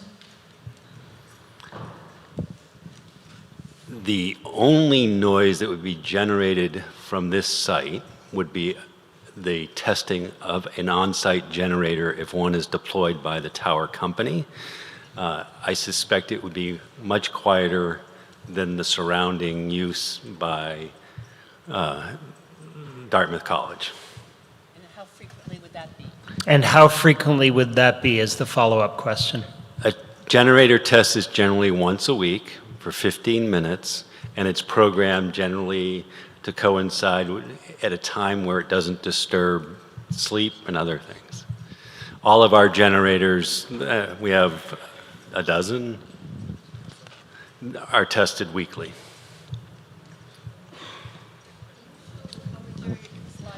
Could we bring her a mic so we can see that? The coverage area, are green and brown both coverage, or what's the difference between those two? Green is the best coverage. Yellow, orange, I think it's orange, well, it's orange Brown, on my brown. screen, is moderate coverage. The gray and white is deficient coverage. So brown is a lot better than what we have now? Yes. Okay.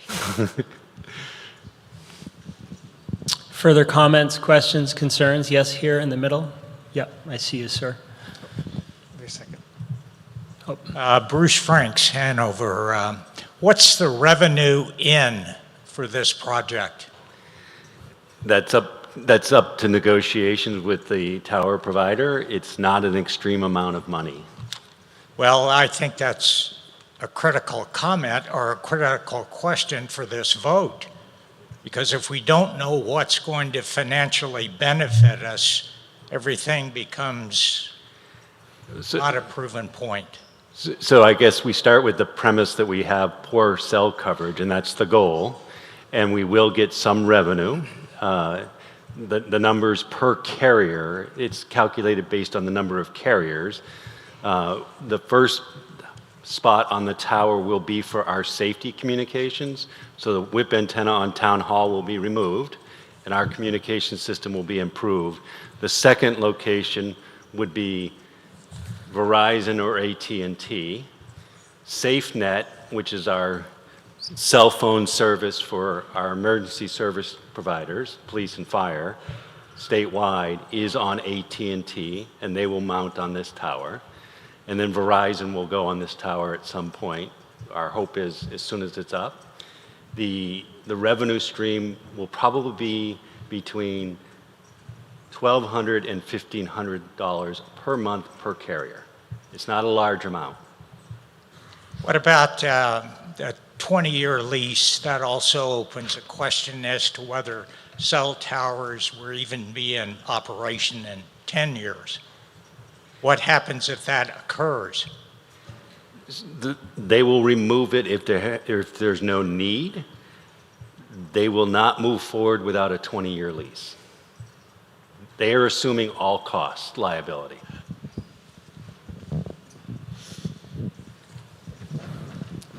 Next comment. Hey there, my name is Sarah Packman. I live on Rayton Road, which is a very, very rugged hillside location just on the outskirts of town. And I noticed that this is just a very selfish, mundane question. I noticed that we are excluded from the coverage map for this new cell tower. I have two questions. One is why, and two is, does this mean that our coverage is going to be diminished going forward from what it currently is? If you have coverage today, there will be no change in that coverage. The coverage map, it reflects topography, and my knowledge of that topography is it falls away towards the north on this area where you are. So there's a hillside that shades you.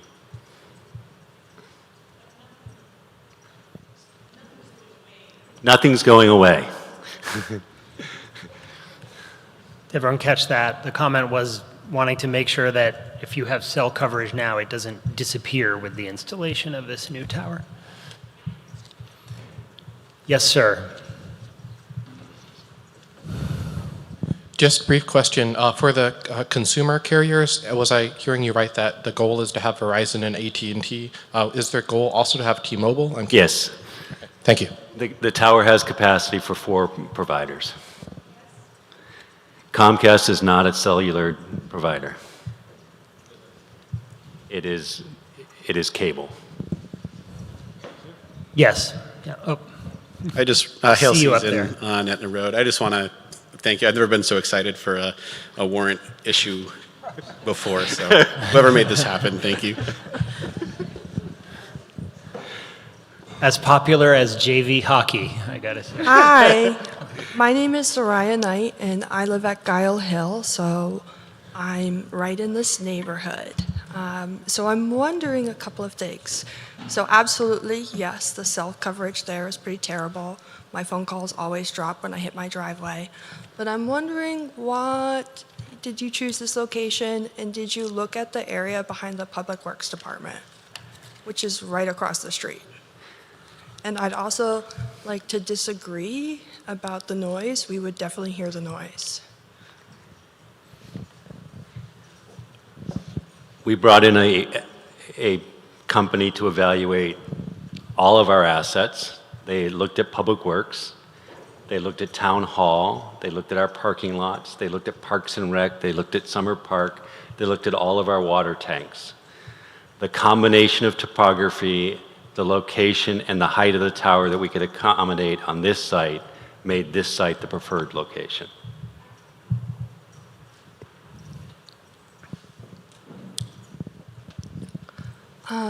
So I think my follow-up question will be, why didn't you notice the immediate surrounding neighbors of this tower that this is going to be proposed here? This enables the negotiation of a lease. It doesn't permit the project. There will be a public process that requires zoning board and planning board approval where notice will be given to the abutters and to the general public. Good clarification. Thank you. Good question. Bill Abdu, Hanover again. Can you describe what you expect the tower to look like? Like how tall is it? Is it going to blend in? Is it going to be way above the current terrain and tree line? And is it going to be sightly, unsightly? Do you have any sense of what the impact is going to be visually? The proposal would be to get this coverage, a 160-foot tower. The average tree canopy in the white pine area located here is about 100 feet. It's located on, it's hard to explain, but the line of sight is blocked by Guile Hill. So it won't be that visible to the average person unless you seek it out.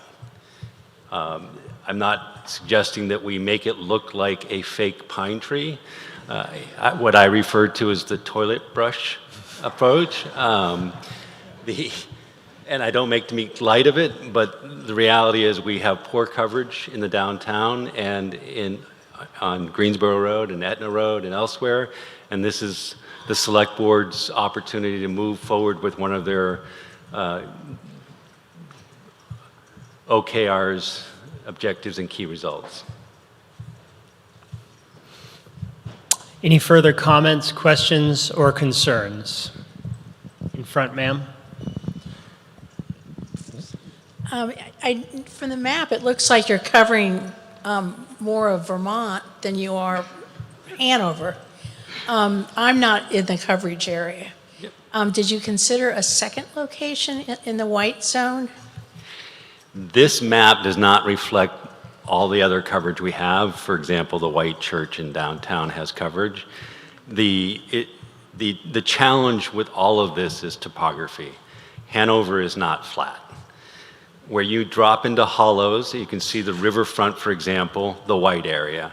Where you see the hollow at Buck Road, the white area, it's shadowed by the hillside. Where you see the white area by Low Road, it is velvet rocks blocking that. Bulldoze it. You know, in my if I had the ability to wave a magic wand, I would put one on the 3 water tanks. The challenge is that we don't own the land necessary to support a tower on the 3 water tank locations, and one of the water tanks is not on town land at all. Yes, sir. Peter Solberg from Aetna. I want to echo one of the earlier comments. I think as you prepare to take this to vote, I just want to restate the point that our coverage in downtown Hanover is horrendous. And the idea, and everybody who has ever tried to drop off a kid at the high school and recognize that you can't talk on your phone in front of our schools would agree that this is not only a convenience thing, but this is really is a public safety thing. There's a communication gap in the heart of our community. So to the extent that our administration has made an effort to find the best possible location, I feel like we really have to support this thing. This is like a critically important utility which is lacking in our community. So I just want to say that. Thank you. Further comments, questions, concerns, or observations on Article 19? Yep. I just want to note that that parcel appears to be very close to the McBrook Nature Preserve, and it would be good if the project were executed in a way that maintained tree cover and minimized negative impacts on the preserve, given that there's been a lot of encroachment in that region. And to have the preserve work as a preserve, you actually need a broader area than just the preserve itself. That's just a comment. Thank you. And as I understood the commentary, there will be a whole zoning and planning process at which issues like that can be directly addressed. Yes, ma'am. Mary Hackett Phillips. I live on Lebanon Street, right in the white area, just above it, I believe, on the diagram.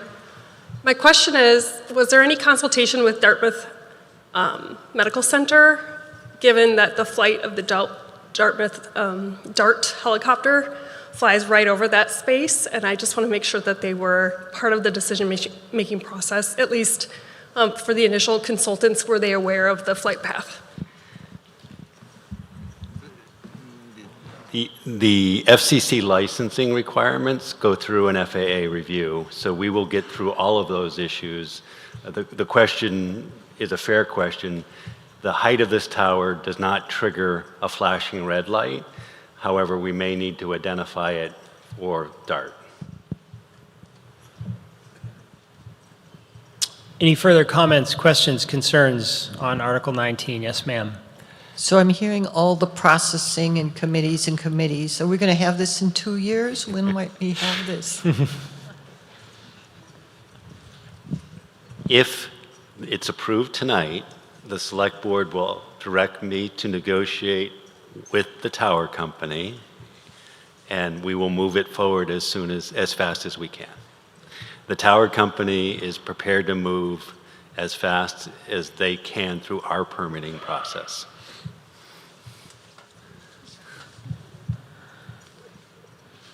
Any further comments, questions, concerns on Article 19? Hearing none. All in favor of Article 19 say aye. Aye. Any opposed say nay. Article 19 carries by voice vote. Ms. Chamberlain, Article 20, please. I move to see if the town of Hanover will vote to adopt RSA Chapter 53F and establish a commercial property assessed clean energy and resiliency, known as CPACER, district, which shall encompass the entire area within the boundaries of the town of Hanover, whereby properties within the boundary of the district may fund qualifying improvements to real property through private lenders, whereby the financing is then secured by a special assessment lien on the property through an assessment agreement between the property owner and the town of Hanover.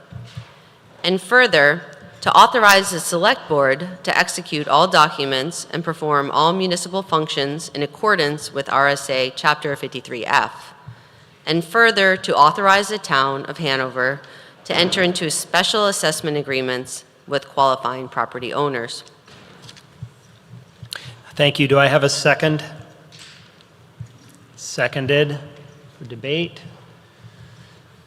Comment from the select board? Yeah, so I think the big question on the table is what is CPACER and what is it for? CPACER came to us from the Sustainable Hanover Committee, and what it is it's a financing mechanism that allows property owners to basically have an efficient way to pay for improvements that qualify, whether that's an energy efficiency upgrade, or renewable energy or resiliency.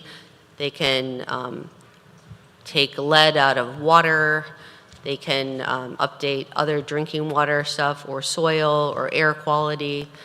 So there's a whole host of projects that qualify, and by the town setting up a mechanism by which they can secure this improvement with their property, they can get a better financing deal.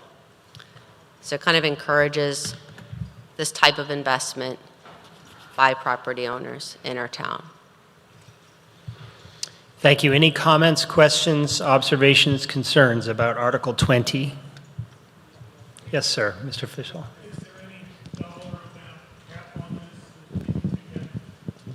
Can you speak to the mic and identify? Is there a dollar amount or any other cap on this that property owners can get? That's a good question, and I could throw that over. I mean, some of the cap is going to be what a private lender will lend someone.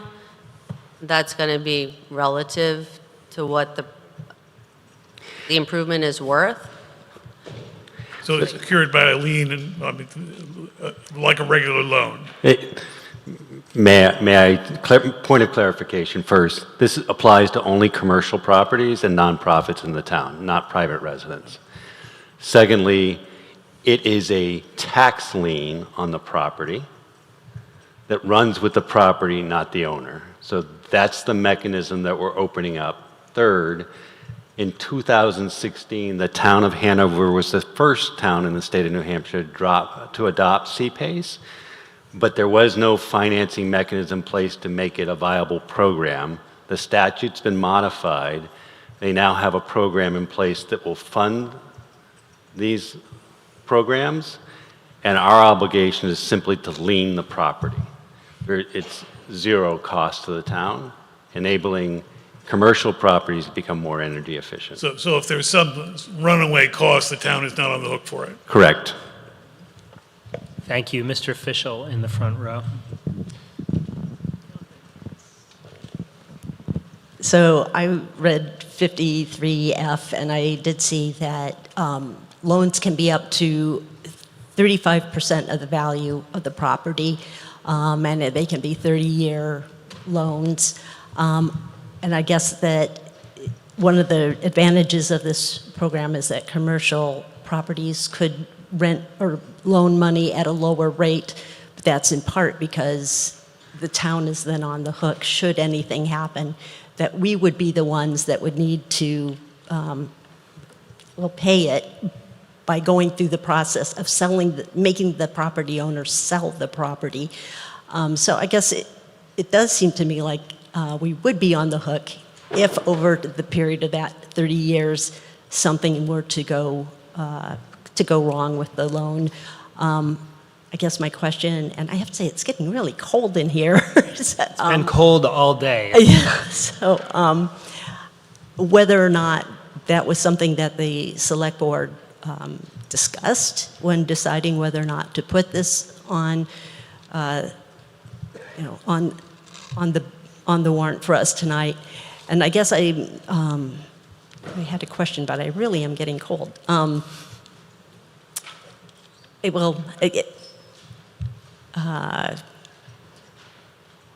So it seems like the question is, while there have been pledges that the encumbrance will not end up costing the town and the taxpayers money, there's a suggestion that maybe it might, because we would have to then enforce the lien. Well, we would have to enforce the lien, but I'm just also thinking, and I had it there, that there's an entity at the state level that would approve the project based on whether or not it met the standards of the program. But is there anybody who's really looking to see whether or not the landowner is really qualified to loan 35% of the value of the property? I guess that's really my question. Does anybody look at that? Sort of how does the program work in that regard then? Yeah, how do we know it's a good, how do we know that it's a loan that makes sense, that is going to be paid back, and that we're not going to be in a position where we need to sell a property in order to get the money? And our lien in terms of these loans are junior to some other loans. So it's not even like we would be the first person to get the money if the property is sold. You've asked a bucket of questions I'm not sure I can answer, Kari. So I'll start with the state of New Hampshire's BEA, Bureau of Economic, I don't know what the A stands for, is running the program. They will administer it. They have lending institutions that they've partnered with. And in my experience, those lending institutions do due diligence. The program is new this year, and we're adopting it. We're going to be one of the first adopters. However, we reached out to all the other communities that are considering it and the state, And they've shared that there is no economic impact to the town. That's all I can say. Your questions are fair. I can't answer any more than that. You? Laura Spector Morgan, Town Council. I was just looking at the statute, and 53F8 does say that neither the state nor any county nor any municipality nor any program administrator may use public funds to fund or repay any financing or lien between a capital provider and property owner, except to the degree funds are received from the project expressly for such purpose. So that would seem to imply that the town could not spend any town funds to repay these loans. Yeah, not to prepay the loans, but without somebody then reversing us. But the fact of the matter is that anything were to go wrong with the loans, that we would need to exercise our lien and sell the property, which we know is really a complicated process to go through. And I remember reading in the statute that our lien would be junior to other liens that maybe would come before us. It's a regular mortgage, not a super priority lien.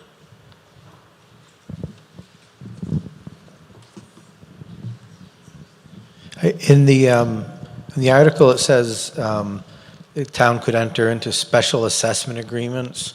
Is that like a different tax assessment agreement? Is that what that is? Like it would potentially reduce the assessed value of the property that they'd be paying taxes on? No, that would just be the agreement to allow the town to put the lien on the property, because otherwise we can't lien the property.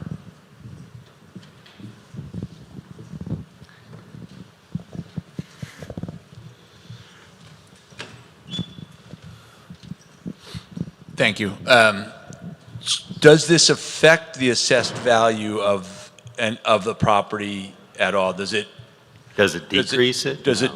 So presumably a commercial property owner puts an improvement into their property traditionally, and that increases the value of the property, and that increases their tax bill. If they make an investment through the CPACER fund, do we assess the property the same way, or do we not assess that increased value that came from the CPACER fund? It's a traditional assessment. There are things that are not assessed. Mechanicals may not be assessed, so if it qualifies for that, that wouldn't it wouldn't increase the assessed value. But those are things that aren't assessed no matter how they're paid for? Yes. Right. So this doesn't change the assessing process? No, it does not. Okay, thanks.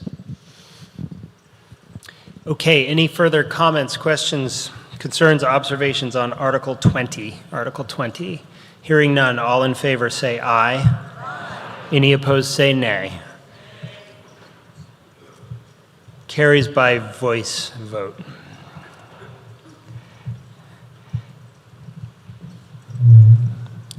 Article 20. Okay, the next article is a petitioned warrant article, so it wasn't prepared and approved by the Select Board. Concerning New Hampshire communities and strong public schools. Is there somebody who petitioned that article who can speak to it, please? And do you mind reading it? I'm happy to do that. My name is Deb Nelson, and I petitioned this article and the one that follows, and they should go very quickly because they don't involve any money at all. But just so that you know, a number of towns presented articles very similar to these two. Exact wording, I didn't write them, at their town meetings, and they've been voted on across the state in a variety of communities. So this first one starts with the statement, New Hampshire communities value strong public schools and responsible use of public funds for education. Therefore, the voters of Hanover, New Hampshire are asked, and this is what you will be voting on, shall we call on our legislators to protect taxpayers by requiring the Education Freedom Account program to provide fiscal and educational performance reports comparable to those required of public schools, and by limiting eligibility to families with demonstrated financial need? So that's really the question you're going to be asked. Vote yes or no.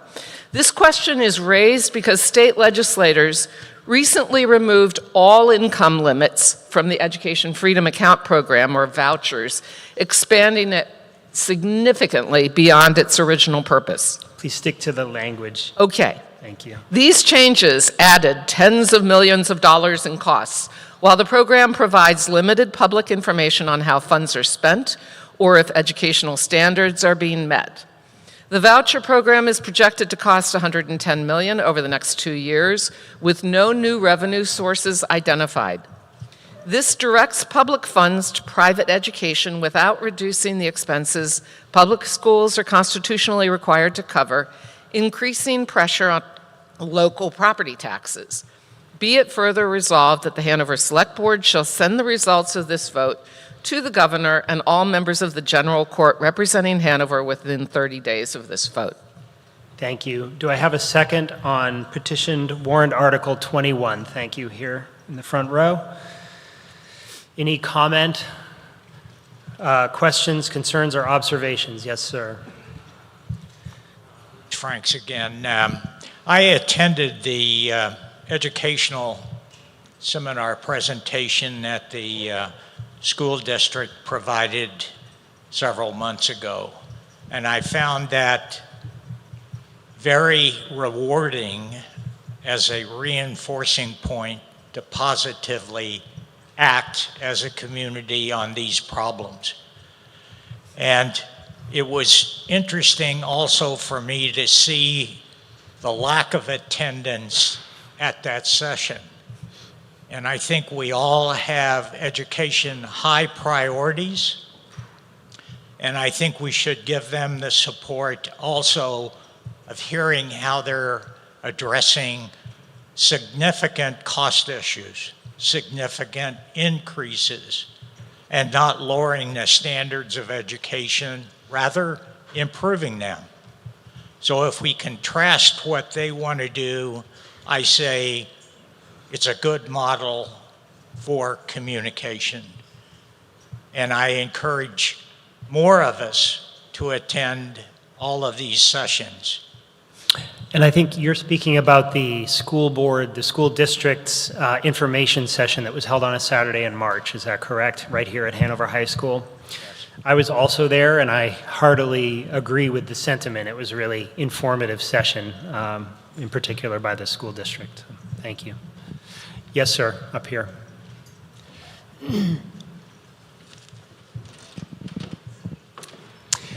Don't forget to state your name, please.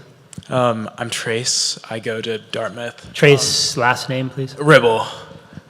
Just for some added context, when Republicans in Concord first proposed this, I believe the estimated cost was about $100,000 is what they said it would cost. Obviously, they've gone a little bit over that.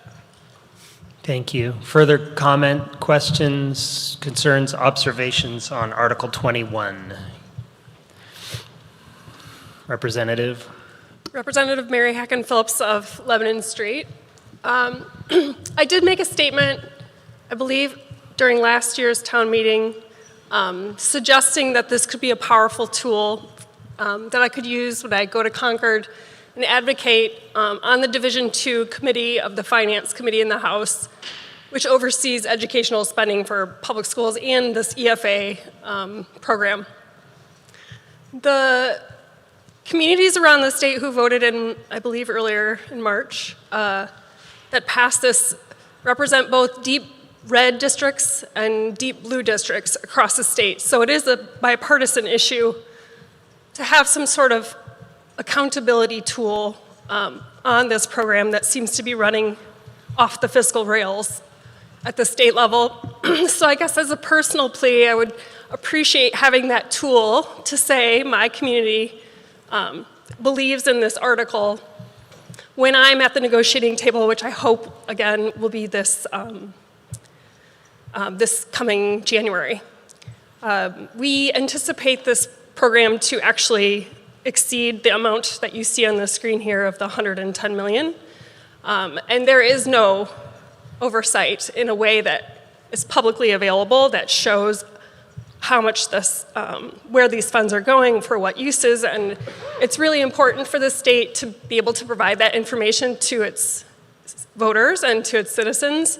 So I would just encourage support, and I'd be happy to answer any questions after this meeting, of course, that you might have. Thank you. Thank you. Further comment, question, concern, or observation on Article 21? Seeing none, all in favor of Article 20? Oh, yes, sir.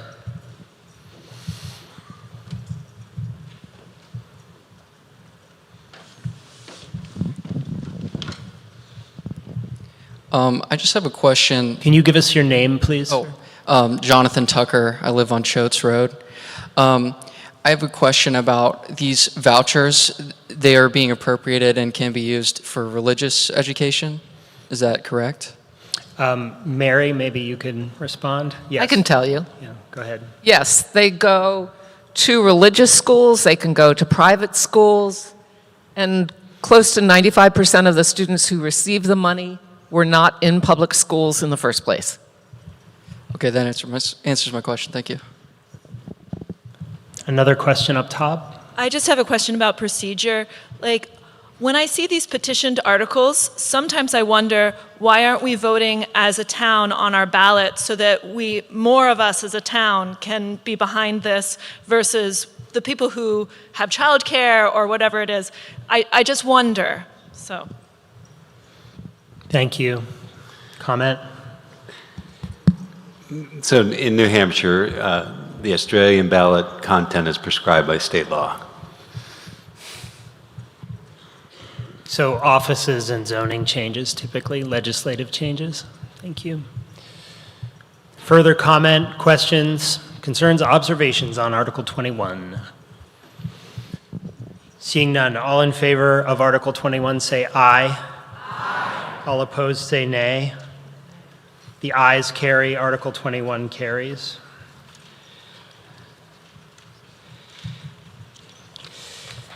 Second petition warrant, Article 22. Are you going to speak to that too? I am. Okay, make sure you read it without adding words, please. I promise. My name's Deb Nelson. I live on Forest Edge Drive in Hanover. To see if the town will vote to approve the following. New Hampshire thrives when state funding fairly supports local communities. Therefore, the residents of Hanover are asked, do we call on the New Hampshire legislature to protect local taxpayers by ensuring adequate state revenues for essential services and by avoiding policies that shift costs onto local property taxpayers? This question arises because recent state budgets have reduced or eliminated key revenue sources, forcing towns and counties to raise property taxes to maintain education, healthcare, county nursing homes, public safety, and infrastructure. These shifts burden working families, strain local budgets, limit flexibility, and undermine long-term community prosperity. A state budget that prevents cost shifting and restores municipal revenue sharing eases the tax burden on local property taxpayers and strengthens communities. Be it further resolved that the Select Board Town Council shall send the results of this vote to the governor and all members of the General Court representing Hanover within 30 days. Thank you. Do I have a second on Article 22? I see one here. Any further comment? Ms. Bacon? Any further comment you want to add on that? No, sir. Thank you. Anybody? But I do like that you called me Bacon. Thank you, Mr. Moderator. Again, Representative Mary Hacken Phelps. I live on Lebanon Street in Hanover. I would like to ditto my previous comments about having a great tool to sit at the negotiation table during the next budget season on behalf of our community. Again, I would encourage passage of this, and I guess I would just make a quick plea that if you're interested in learning more about our state's downshifting of the state's responsibility onto local municipal budgets and our local property taxpayers, that I hope you will join me tomorrow for the New Hampshire Fiscal Policy Institute's state budget presentation at 6 p.m. at the Upper Valley Senior Center in Lebanon, where experts who are more keenly aware of the specifics of the details and minutia of our state budget will be there presenting hard and fast data for everyone to understand kind of the background analysis of what this article is proposing. Thank you. Thank you. Yes, sir. Front. Yes, Rich Howarth from Hanover Center. And I'll say that I grew up down in the Seacoast area, and even in college and high school, I realized that this state of New Hampshire has a serious revenue problem. Because wealthier people and wealthier communities don't pay income taxes, at one point there was going to be a statewide property tax. I would actually prefer to see more of my property tax revenues go to support the Claremont rulings in schools in property poor districts as part of my obligation as a New Hampshireite. I hope that this isn't, the purpose of this isn't to say that we in Hanover don't want to pay more, because I think that those of us that can afford to pay more, as members of the state community, it's our duty to pay more. Thank you. Thank you. Further comment, questions, concerns about Article 22? Hearing none, all in favor say aye. All opposed say nay. Article 22 carries by voice vote.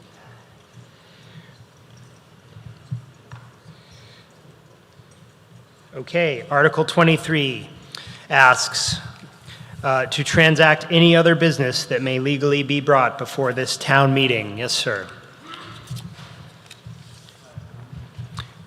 Kriegsman, I live in Topliff Hall. Can you address the moderator, please? Okay. I'm aware that there's a resolution being brought on the Middle East conflict that people are planning. I think this will generate a lot of unnecessary division without being the proper forum to solve the conflict. I therefore move to adjourn the meeting.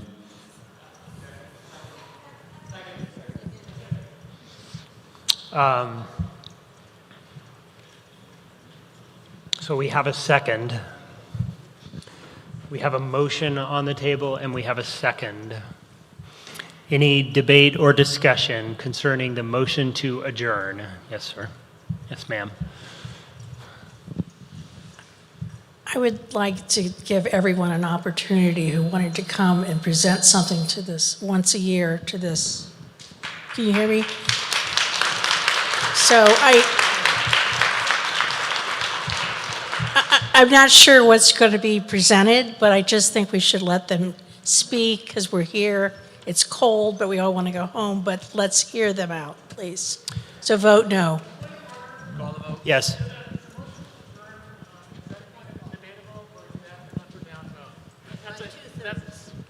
That's a point of order. Peter? Stand by.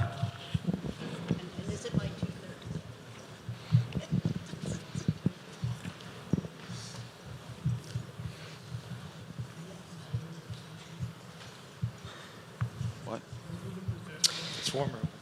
Is it? So maybe it's because I'm walking back. There's no specific answer so the question was, is a motion to adjourn subject to debate and discussion, or is it just an up or down vote? Motion to adjourn is not specifically addressed under the moderator's rules for town meeting. Let me say this. The moderator's rules do establish that you need a 2/3 vote necessary to call the question, and the call itself is not debatable. So calling the question on that issue is not open to debate. Let me preface this entire discussion by saying that Article 23, which is the article we are operating under, is a typical article for meetings of any kind. So it asks, basically it's a cleanup article. Now, under New Hampshire law, we cannot as a town take action on any vote that gets taken during this article. So at best, any article that gets passed, any motion that gets passed during this period is advisory in nature. So you can't direct the select board to do anything under this article. It's advisory only. And I will say that we have had petitioned warrant articles in the past that deal with similar issues, those were duly noticed, they were included in the warrant and advertised to the entire community through the proper statutory process, and that's why those votes were held. And so it's really up to the meeting, but I just want everyone to understand that no matter what the outcome of any given vote is under Article 23, it is not binding on the Select Board. The Select Board still makes its own determination about the wisdom of any given course of action relayed to it by the town meeting. So that's the background for any article that takes place under, any vote that takes place under Article 23.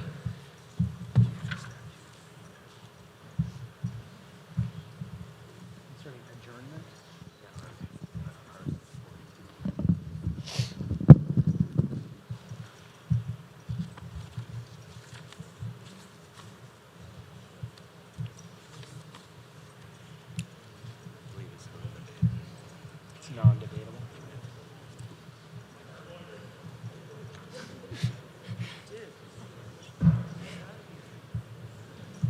No, I'm not seeing article RSA 40. That's weird. That's not. Stand by, we're consulting the statute.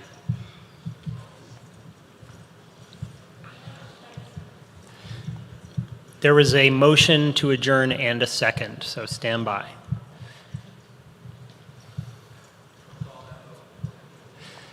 We're checking the statute as to whether it permits debate on a motion to adjourn.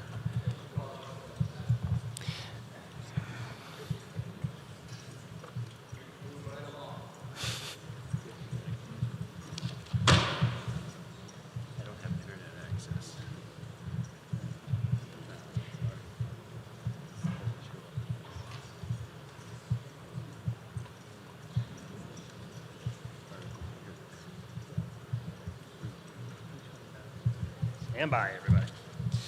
Thank you for your patience.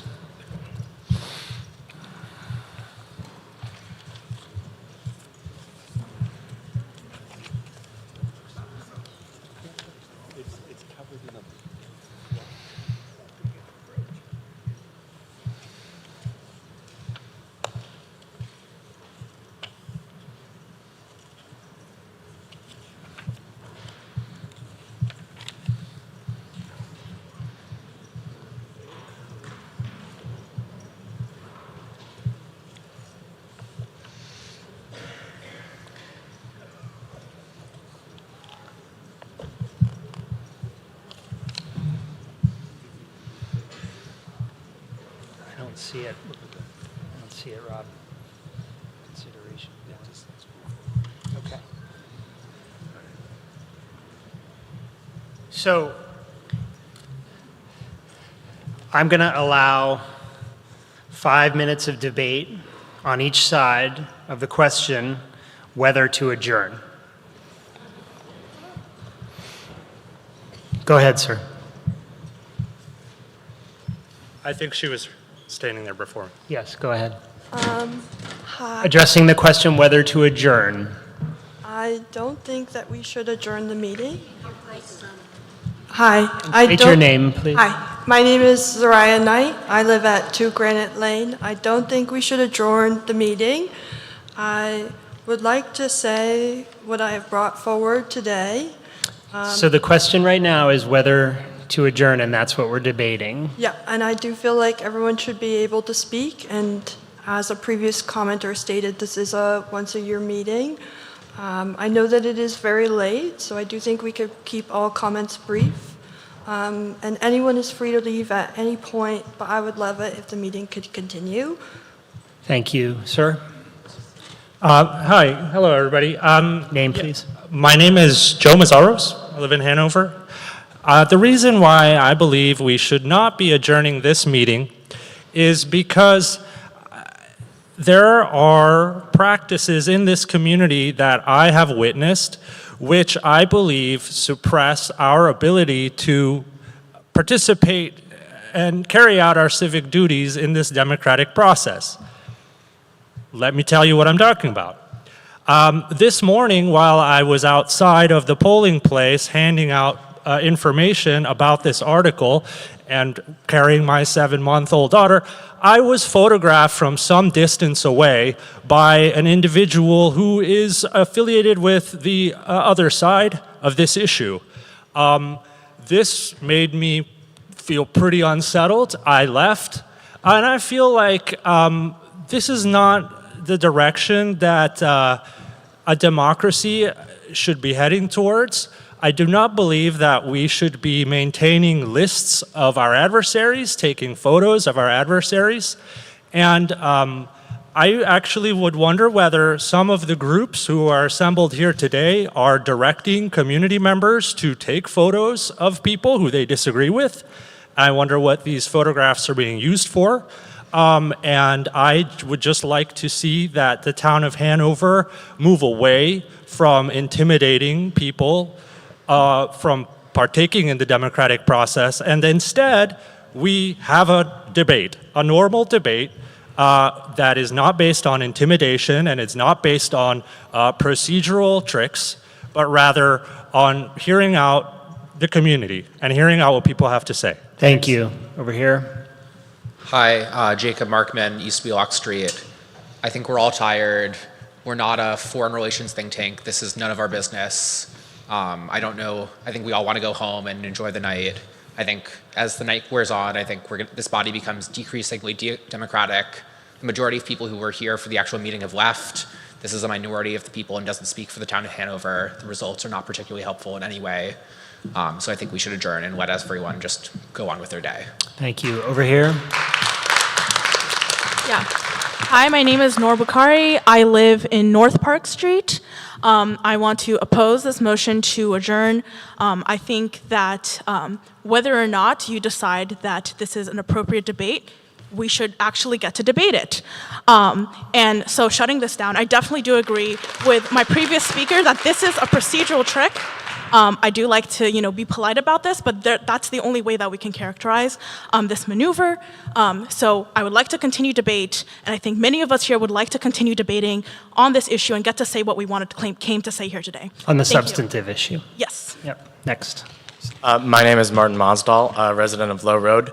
And the previous speaker who proposed this motion to adjourn mentioned the idea of division. But in my experience, the most divisive thing would be to close out debate without letting every side express themselves. Every single one of you is here today at Town Hall with a belief in democracy and allowing everyone to speak their voice. And I think the most divisive thing would be to turn against democracy, limit the number of people that can express their voice on this opinion. I hope all of you that took the effort to come here today will recognize the significance of Town Hall and democracy and let it play out instead of shunning it. Thank you. Thank you. Over here. Name, please. Hi, I'm Patricia. I live on Valley Road. Patricia.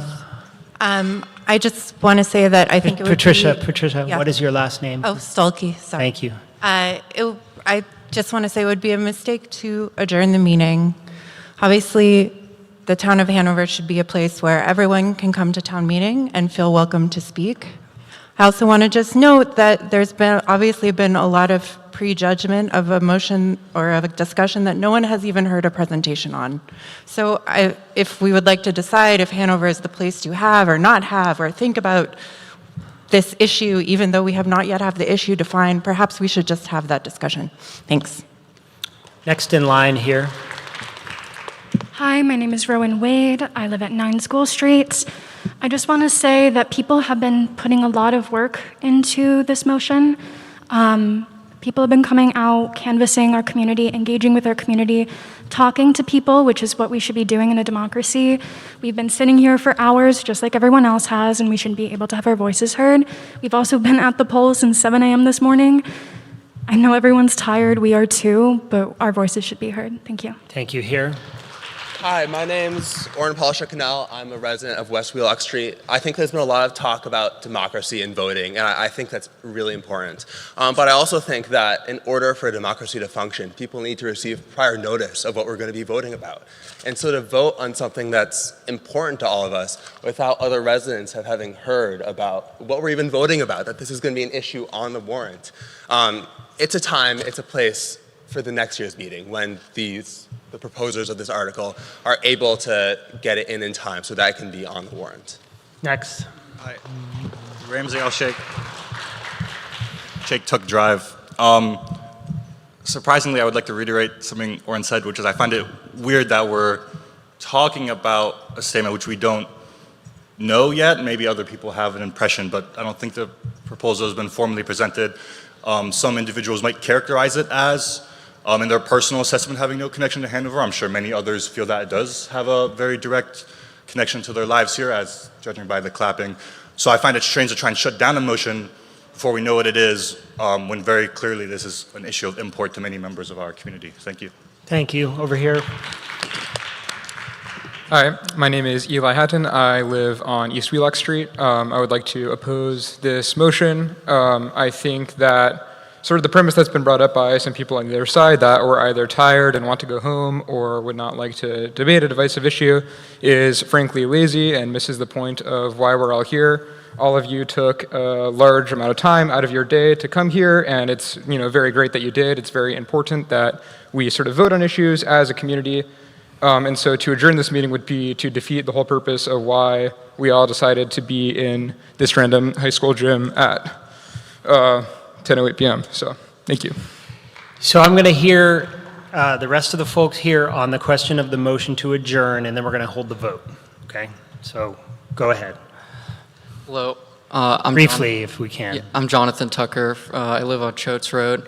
I just want to say that I think that this resolution should be heard out because we should judge something on its own merits and not try to shut down the discussion before we can even hear it out.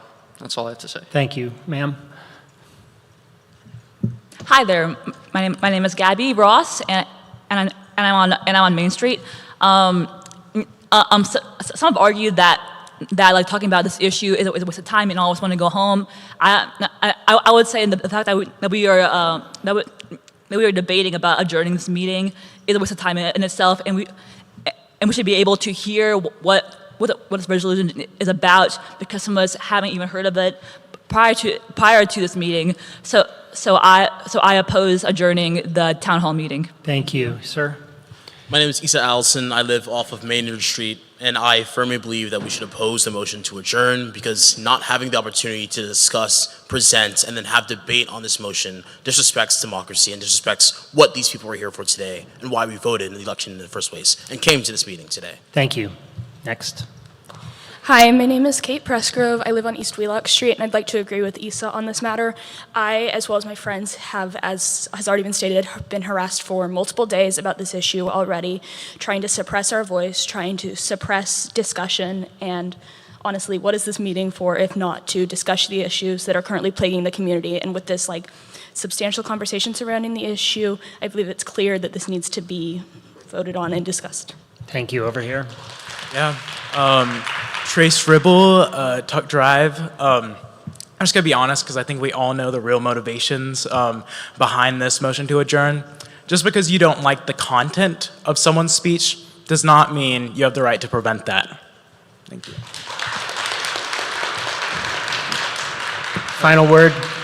Okay, I would like to speak in defense of my motion. On the first place, I think this is just a due process concern. It is under New Hampshire law, you're supposed to, maybe this isn't binding for something like this, but you're supposed to put the article on the warrant, make the whole town aware of what you were trying to vote on, hold a genuine public debate. That was not done. I am aware that, I didn't live here at the time, but I'm aware that 2 years ago, a warrant article was brought and petitioned through a fair process. I would question why that wasn't done here. Secondly, I don't believe that a town meeting is going to accomplish much on a divisive foreign policy issue. It's not, I want to go home. It's, this is not the proper forum. We have free speech. We have federal elections to decide foreign policy. This just seems like a time and place issue. That's my opinion. We'll have a vote, but it's up to you. And lastly, I think the idea that taking photos of a public protest is intimidation, I don't agree with. There was no effort to create a list of opposition. in the whole point of a protest is to garner public attention, and getting angry at garnering public attention for your protest seems contradictory to me. I'll allow the vote. Thank you. I'm going to call the question of the motion to adjourn. So the question before the body is motion to adjourn. All in favor say aye.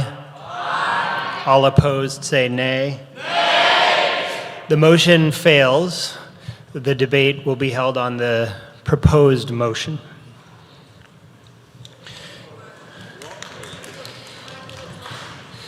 Yes, I think it's an excellent idea. Thank you, everybody. I'd like to take a 5-minute break just to give everyone a chance to stretch.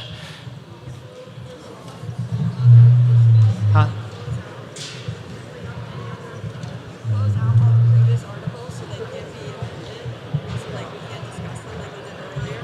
With the motion to reconsider, to bar well, that would have to be a motion. You'd have to move to bar reconsideration of the other issues. I mean, you could do what Mr. Hausman did and move, and then we could have a debate on that issue. Okay. Okay. Yes. Yeah, there. In fact, I have 5 signatures right here. Okay. So, yes. Okay. Yes, there's always a quorum at town meeting. I understand. Just informally, I'm curious how often does the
Okay, everybody, thank you.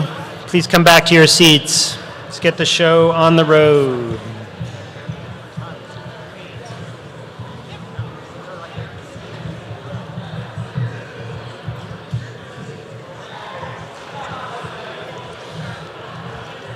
Already queued up?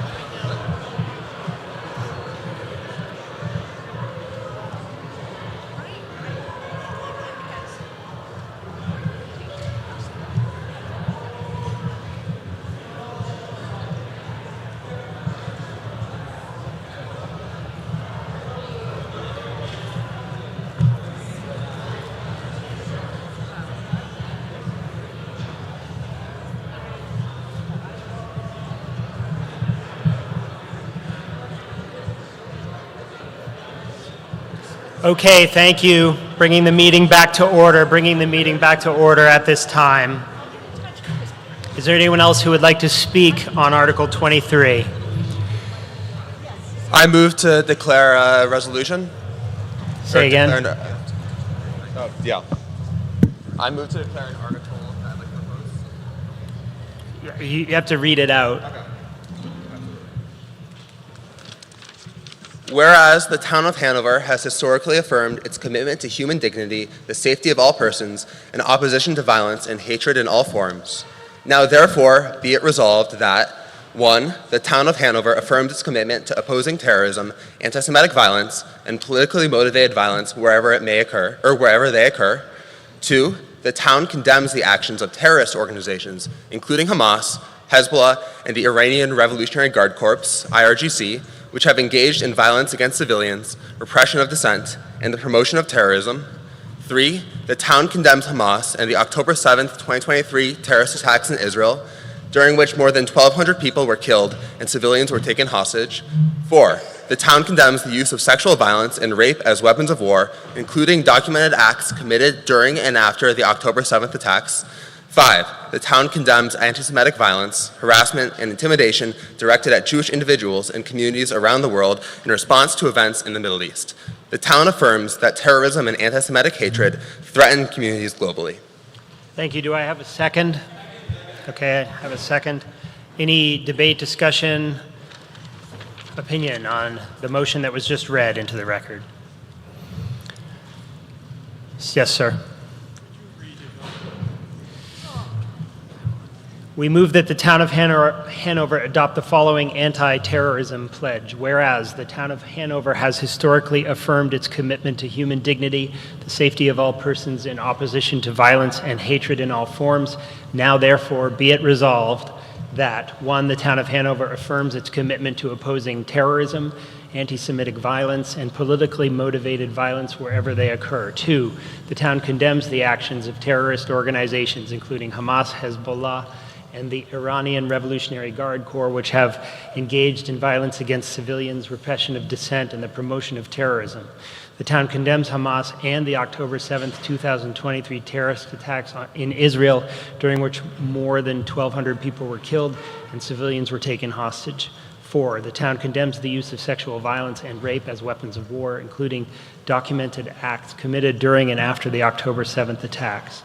5. The town condemns anti-Semitic violence, harassment, and intimidation directed at Jewish individuals and communities around the world in response to events in the Middle East. The town affirms that terrorism and anti-Semitic hatred threaten communities globally. I have a motion and a second. Do I have any debate on this issue? Hearing none. All in favor, say aye. Yes. Oh. All opposed?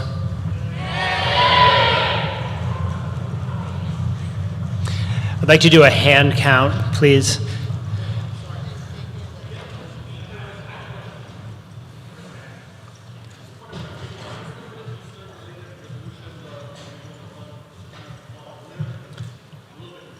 So a motion was read, seconded, and then we just had a vote on it, which was inconclusive. And so I'd like to do a hand vote. Doesn't mean that someone else can't move on a different thing. So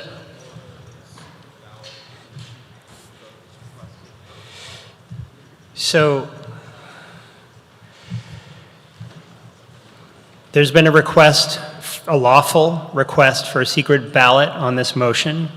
Under the law, any vote taken by this meeting can be conducted by secret ballot if 5 individuals registered to vote in the town have asked for that to occur.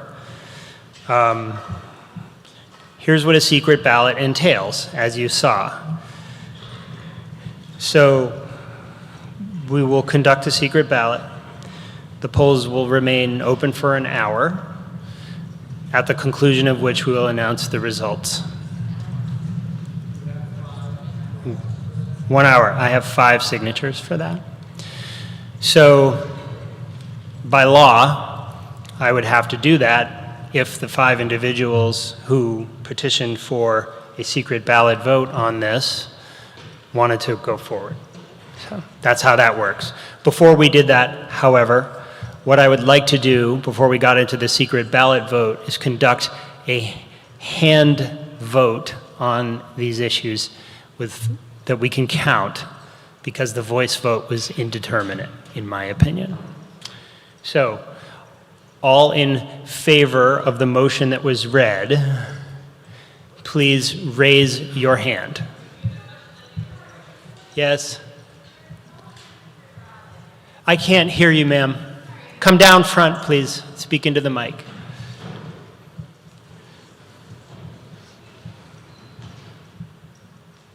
I'm sorry, if there's been a call for a secret ballot, how can you move to the hand vote, right? It seems in violation of those individuals' request for the secret ballot, because now you're asking people to identify themselves by hand. It is a lawful request. Are you standing by the request for a secret ballot on your motion?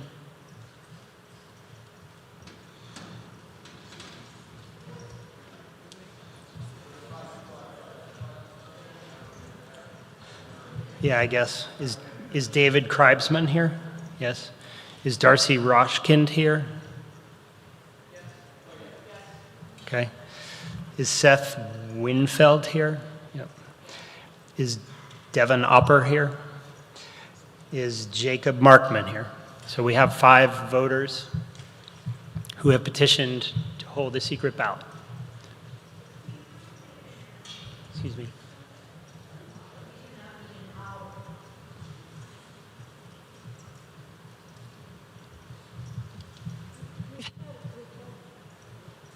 We've had a strong request, Mary Ann Cadwallader from Hanover.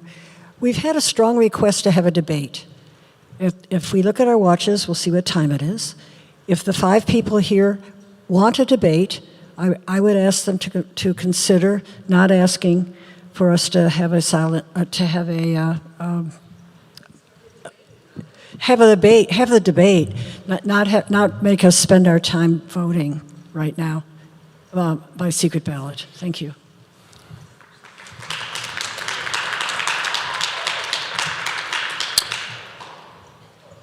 What do the people who petitioned for the secret ballot think?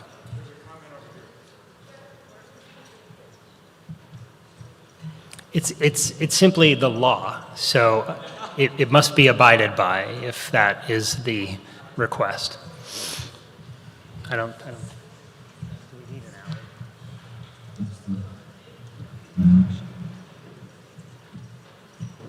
That could be. Yeah, that's right. Okay, I can clarify. The 1 hour voting requirement is for bond issues, so we don't need an hour for that. Are we prepared to conduct the secret ballot? Yes, sir. I know this is all very frustrating, but regardless of how the balloting thing comes out, would you mind reading the motion one more time? Okay, all right.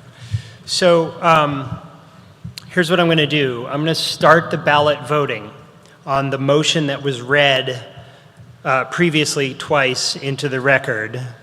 Those who have already made your decision, use your blue ballot and go ahead in. Those who need to hear it again, I'm going to read it again, okay?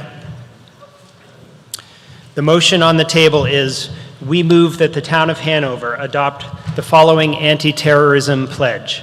Whereas the town of Hanover has historically affirmed its commitment to human dignity, the safety of all persons, and opposition to violence and hatred in all forms. Now, therefore, be it resolved that the town of Hanover affirms its commitment to opposing terrorism, anti-Semitic violence, and politically motivated violence wherever they occur. The town condemns the actions of terrorist organizations, including Hamas, Hezbollah, and the Iranian Revolutionary Guard Corps, which have engaged in violence against civilians, repression of dissent, and the promotion of terrorism. The town condemns Hamas and the October 7th, 2023 terrorist attacks in Israel, during which more than 1,200 people were killed and civilians were taken hostage. The town condemns the use of sexual violence and rape as weapons of war, including documented acts committed during and after the October 7th attacks. The town condemns anti-Semitic violence, harassment, and intimidation directed at Jewish individuals and communities around the world in response to events in the Middle East. The town affirms that terrorism and anti-Semitic hatred threaten communities globally. Thank you. May I ask? We're voting right now, so just give us a couple minutes, okay? Thank you. Is this the only copy of this? This is now a record copy.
Final votes on the pending motion. Okay, I'm closing the voting on the pending motion.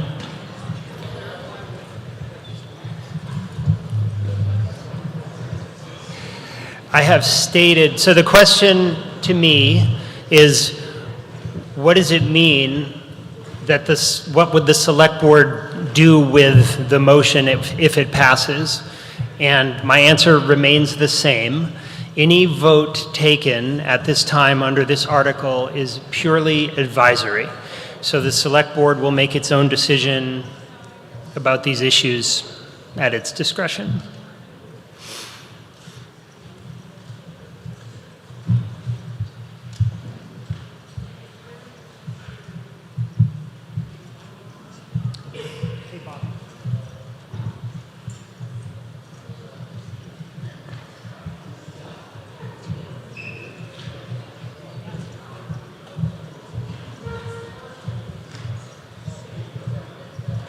Okay, are there, while the votes are being counted on the motion, the second Article 23 motion tonight, is there anybody else who'd like to be heard? Please state your name. It's coming on, stand by. Go ahead. Hi, my name is Zariah Knight. I live on Granite Lane. I would like to bring forward another resolution. This is a non-binding advisory resolution that I'd like the town to vote on. Proceed. Some background. In 2024. Can you read the motion, please, first? Yep. I'm bringing a resolution for the town to vote on. Therefore, the residents of Hanover are asked, shall the voters of Hanover advise the Select Board to adopt the following pledge? And we recommend that the Select Board send this message to the New Hampshire State Legislature and the Governor. The pledge is as follows. We affirm our commitment to freedom, justice, and equality for the Palestinian people and all people. And we oppose all forms of racism, bigotry, discrimination, and oppression. And we declare ourselves an apartheid-free community. And to that end, we pledge to join others in working to end all support to Israel's apartheid regime, settler colonialism, and military occupation. Thank you. Do I have a second? Okay, we have a second.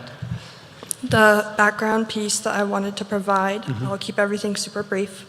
In 2024, a petitioned article was brought forward and passed at the 2024 town meeting, asking our representatives to call for a ceasefire in Gaza and the immediate provision of humanitarian aid. Over the past 2 years since that vote, as we have watched the war and genocide of the Palestinian people grow increasingly dire, we have shifted our efforts from the bare minimum of calling for an end to the killing to calling for the root causes of the ethnic cleansing and genocide in Palestine to finally be addressed. And that is why I have brought forward the Apartheid-Free Communities Pledge, which has been adopted in multiple other towns. Thank you. Thank you. Could I see the paper, please? Is this, what's the motion here? Yes. Okay.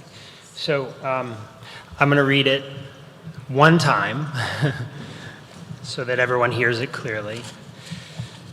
Shall the voters of Hanover advise the Select Board to adopt the following pledge? And we recommend that the Select Board send this message to the New Hampshire State Legislature and the Governor.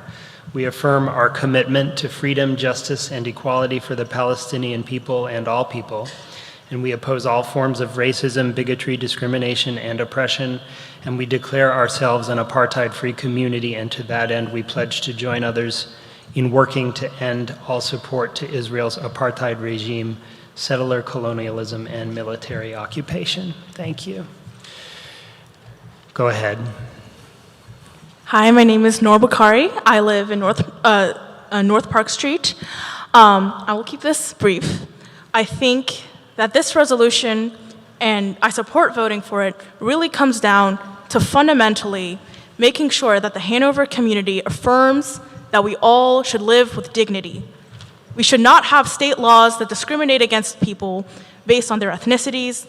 We should not affirm an apartheid state, and we must speak out against it as a community to show our collective power, to demonstrate that we do not support this kind of violence, this kind of bigotry and discrimination for all Palestinians.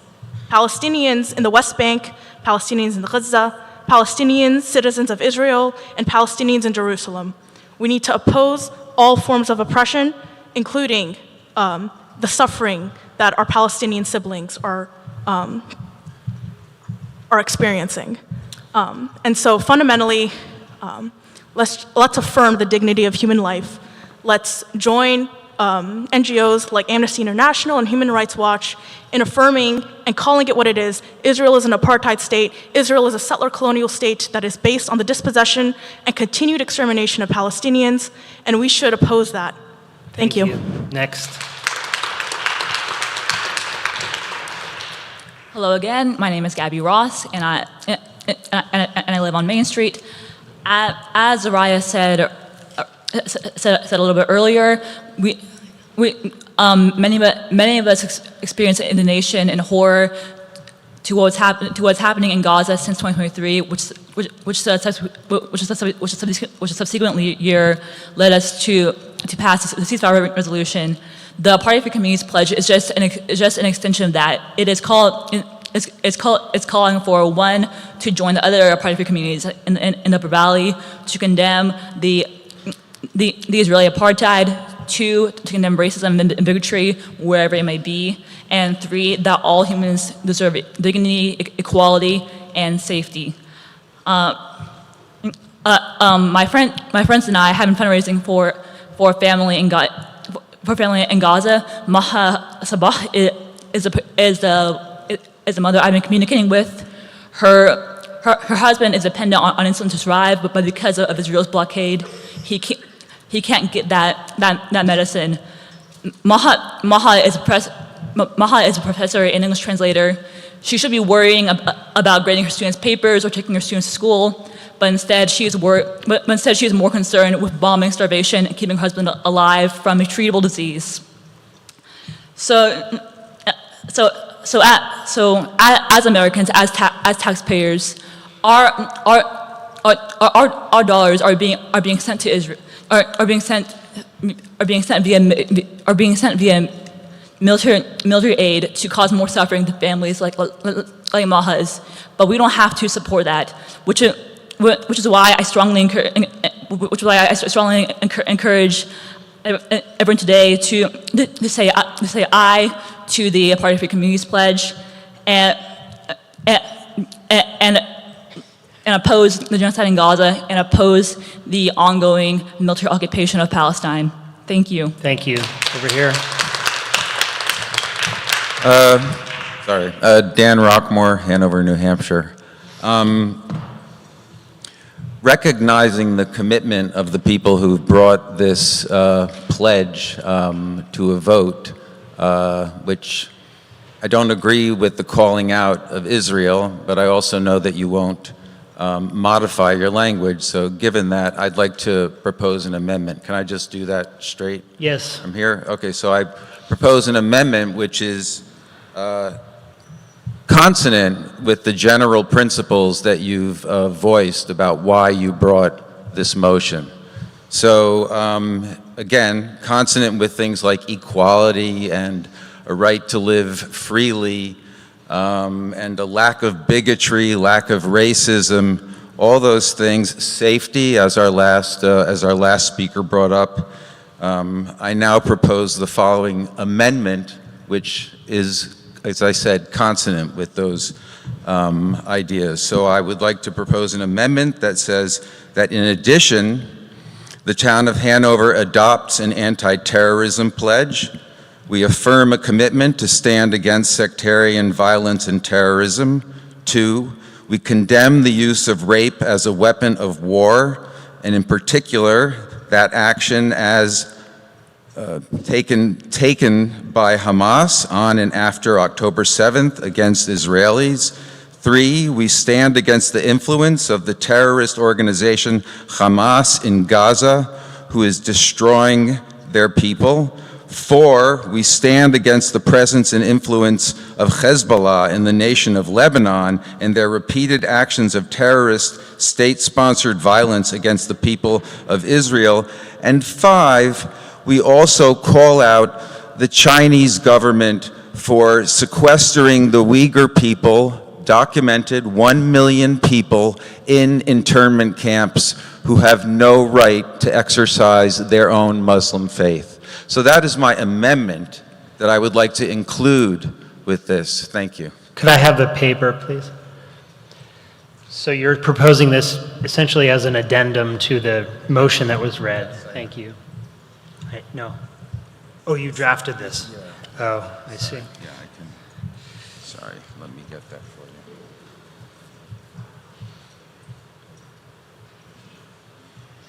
Do I have a second on the amendment? Seconded.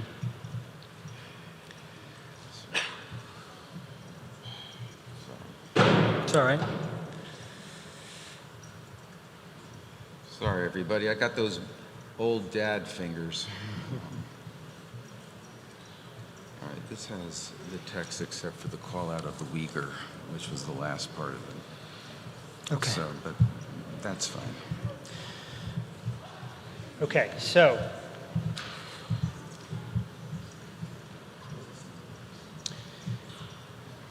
the motion to amend asks that in addition to the motion as read, beginning, shall the voters of Hanover advise the select board, after the conclusion at military occupation, the following be added. 1, we affirm a commitment to stand against sectarian violence and terrorism. 2, we condemn the use of rape as a weapon of war, in particular that action by Hamas on and after October 7th. We stand against the influence of the terrorist organization Hamas in Gaza. We stand against the presence and influence of Hezbollah in the nation of Lebanon and their repeated actions of terrorist state-sponsored violence against the people of Israel. And call out the Chinese government for their treatment of the Uyghur people and their inability to practice their Muslim faith. Thank you. So I have a motion, I have a second. I'm just going to hold a vote on the proposed amendment. All in favor say aye. Aye. All opposed? Nay. The nays have it. The amendment. There's no debate about the amendment? Not right now, no. Okay. Sir, go ahead. I'm sorry, go ahead. Hello, I'm Jonathan Tucker. I live on Choates Road. There have been some concerns about procedure here, and I just want to say that this pledge has been passed in several Vermont communities as well as 2 communities in Canada, and recently it was passed in Worcester by unanimous vote in exactly the same manner as it is proposed here under the other business category. So I don't think that should stop us from affirming our community's commitment to human rights. So when I speak about procedure, I just want to respond to that. This was not a petitioned warrant article. There's a process under New Hampshire law for putting a warrant article on the ballot, and it wasn't followed in this instance. The voters who pointed out that this meant that the town of Hanover writ large did not have an opportunity lawfully to consider this issue. That's why it is not a binding issue no matter what gets decided today. So that's the procedural issue that we have here. So there's a difference between people knowing about something and then something being lawfully correct as a matter of procedure. That's the issue. And I would also like to comment that any amendments should be ensured that they are substantively the same. Any amendment that attempts to call out the Chinese government might better be suited as separate. The amendment has not passed. I know, but I would like to say that for future amendments. Hi, Joe Mazzaros again, Hanover. I want to talk briefly about why it's important for me as a Hanover resident to pass this pledge. Israel has received more aid from the United States than any country in the world. That's why this is immediately important. Israel, unlike China or Hamas or Hezbollah, Israel is a major ally of the United States, and so receives tremendous amount of political support and de facto our support because we're citizens of America. I don't know if people have been following the news closely, but the New York Times yesterday reported on how Israeli military prisons have used dogs to rape detainees. And this has been alleged multiple times in the past, and it has now been covered by the New York Times as well as other major outlets. in Haaretz recently, an Israeli general admitted that they are killing Palestinians in the West Bank like they haven't since 1967. If you want to look up settlements in the West Bank, if you want to look up the Hilltop Youth, maybe you will find out exactly why the Israeli army needs to follow settlers into areas that properly do not belong to Israel and then shoot Palestinians in those areas. In addition to this, any Palestinian who does anything to resist in these West Bank areas can be held indefinitely in administrative detention. This includes children. Can you wrap the comment up, please? Yeah, so these are just a few of the points. I would hope no matter what happens today, people go and educate themselves about the Nakba, educate themselves about the West Bank settlements, pay attention to Europe's increasing condemnation of the West Bank settlements and of Israel's rapid devolution into Can you wrap it up, a theocratic regime. Thanks. Thank you, sir. Seth Linfield from Hanover, New Hampshire. From Hanover, New Hampshire, of course. So the pending motion talks about Israel as an apartheid state.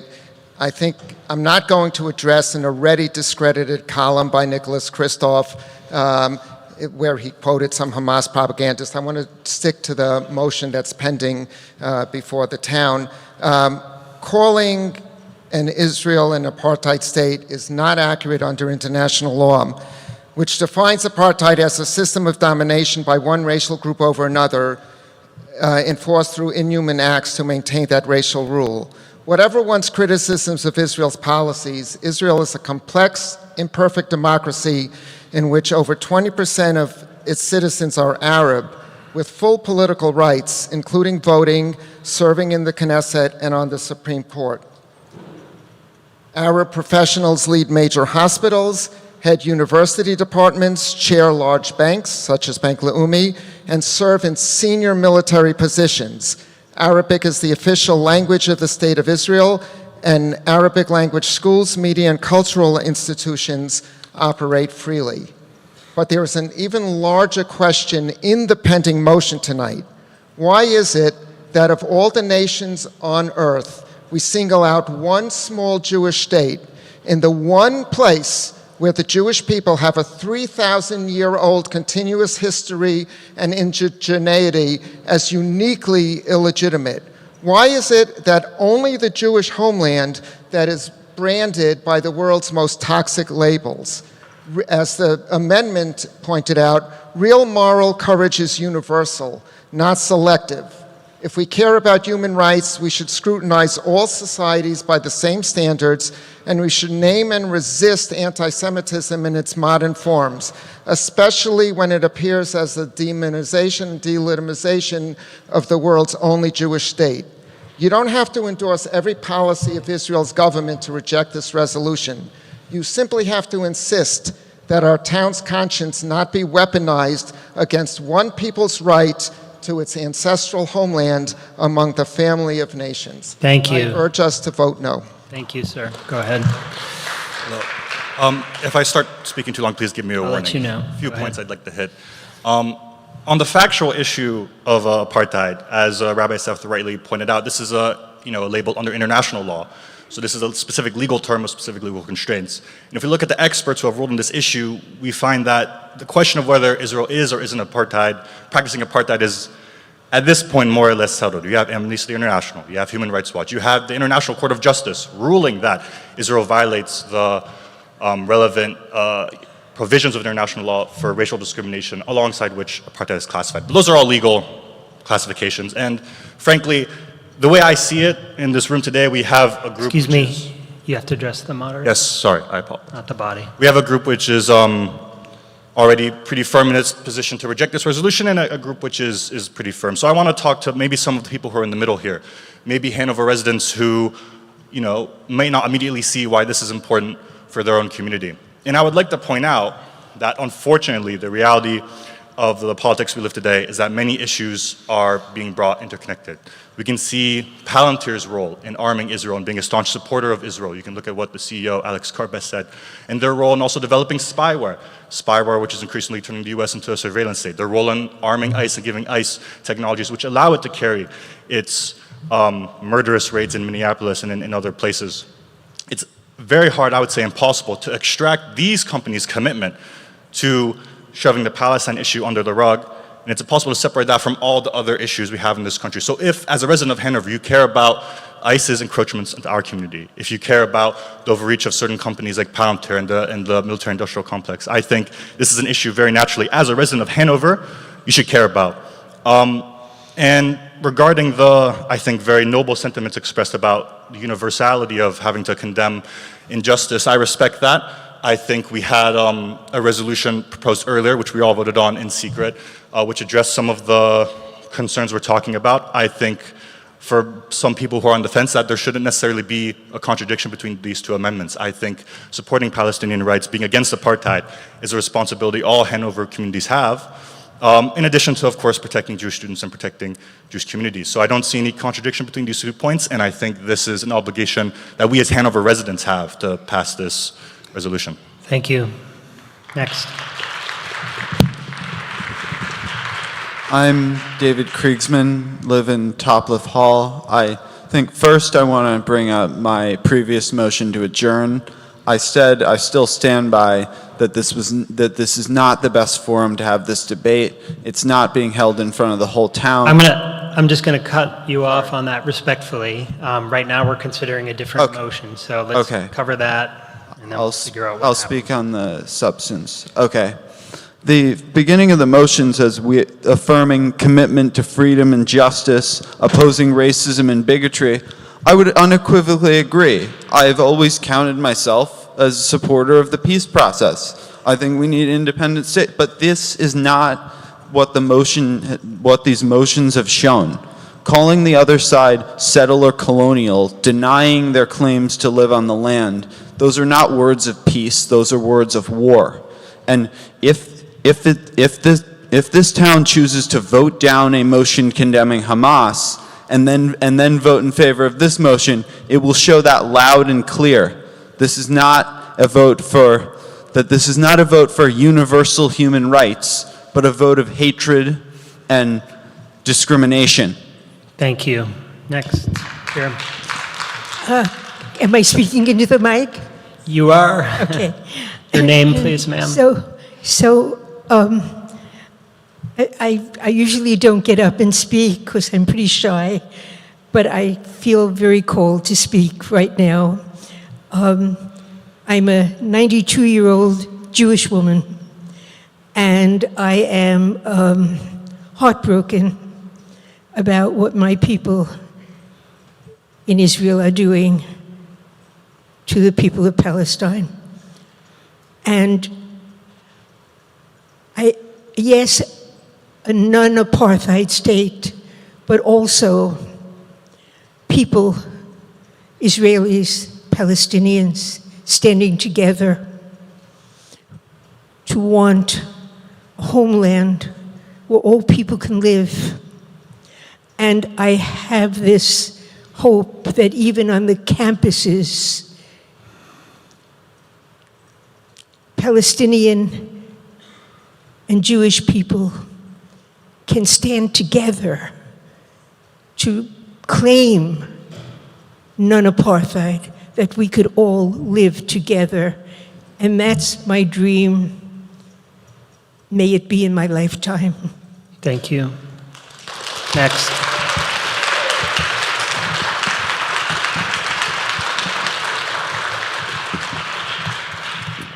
Thank you, Mr. Moderator. I'm Ellen Rockmore, Stores Road.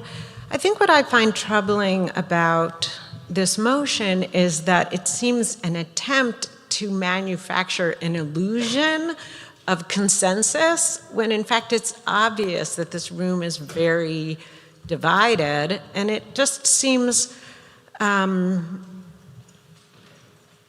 it just seems to be kind of disingenuous to try to pass a motion that says this is the view of the people of Hanover, when it's obvious to everyone in this room that it's not a unanimously held view of the people of Hanover. Thank you. Thank you. I will note again, just for the record, that this is a non-binding vote, and the select board is obviously going to make its own determination about these issues. Ma'am? Yeah, thank you. Can you hear me?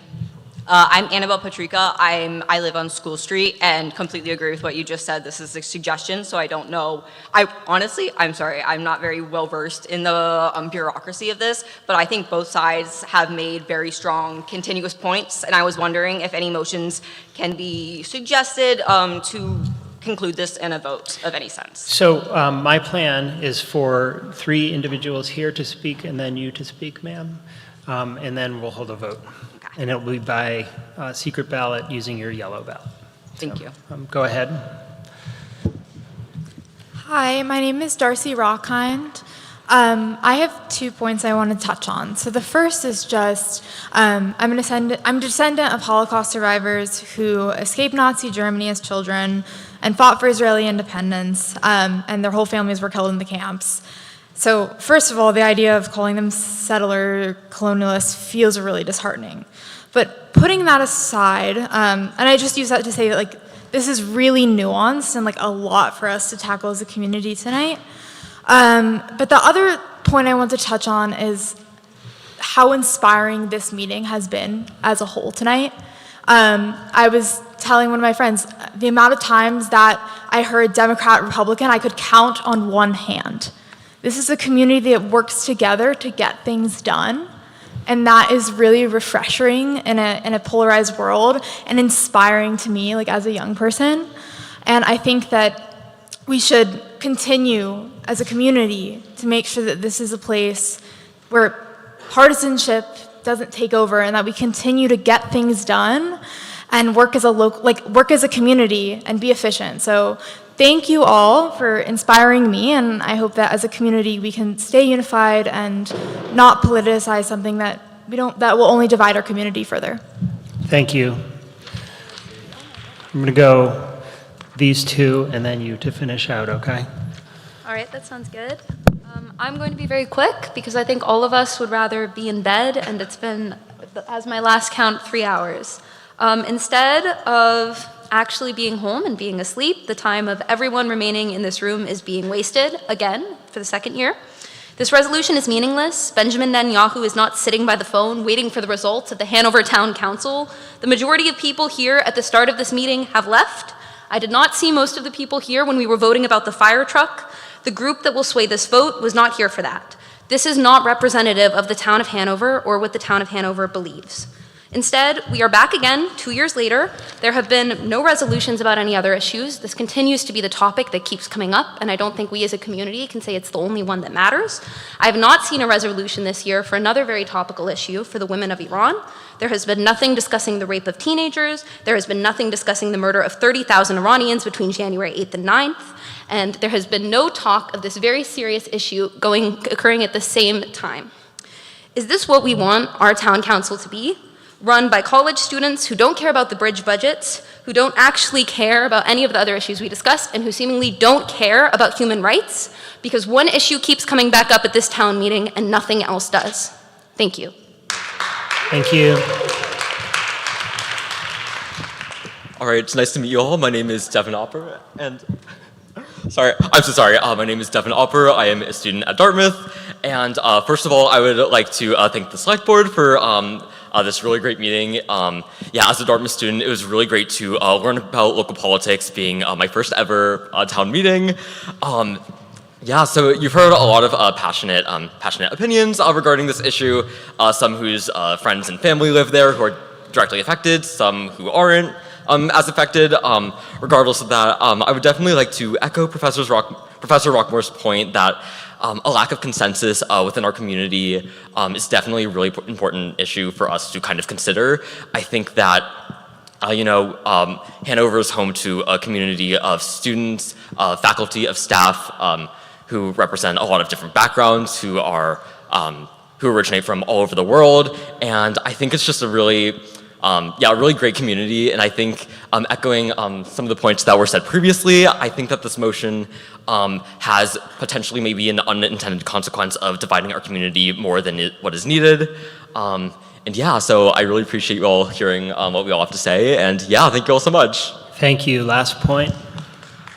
I am proposing an amendment. I think the trigger for the first motion was the government of the Palestinian people, and I think the trigger in this last paragraph for a lot of people is the word Israel. So I am proposing an amendment that the last paragraph says, we pledge to join others in working to end an apartheid regimen, settler colonization, and military occupation, and take out the word Israel's support to Israel, not label, because we're all against suppression, okay, and to join us together. So the motion on the table is to amend the last sentence of the proposed motion to say, we pledge to join others in working to end all support to apartheid regime, settler colonialism, and military occupation. Yes. Do I have a second? All in favor say aye. Aye. All opposed say nay. Nay. The motion fails. Okay, thank you, everyone.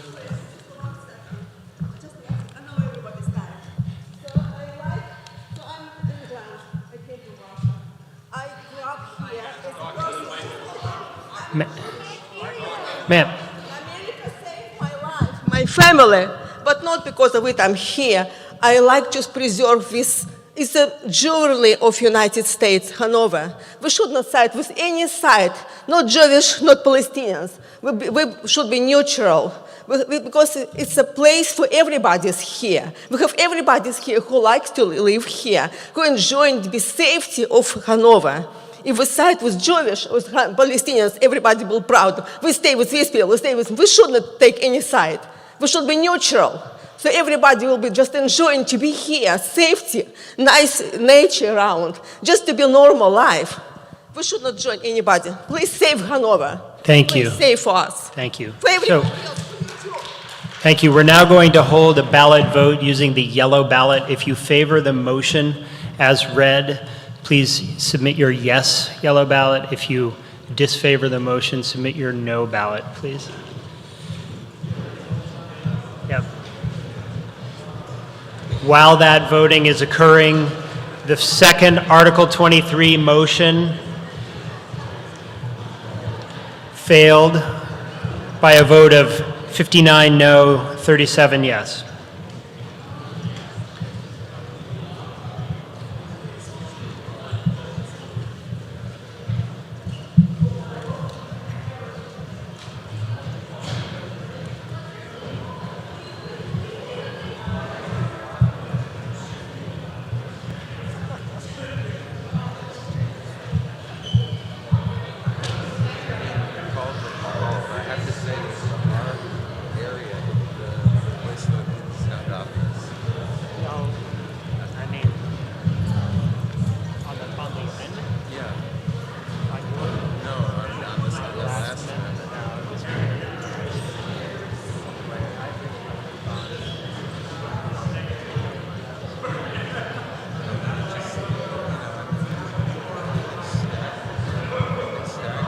Sorry, I'm with the Valley News, and I didn't hear. Was that the result of the 59 to 37 against? Okay, thank you.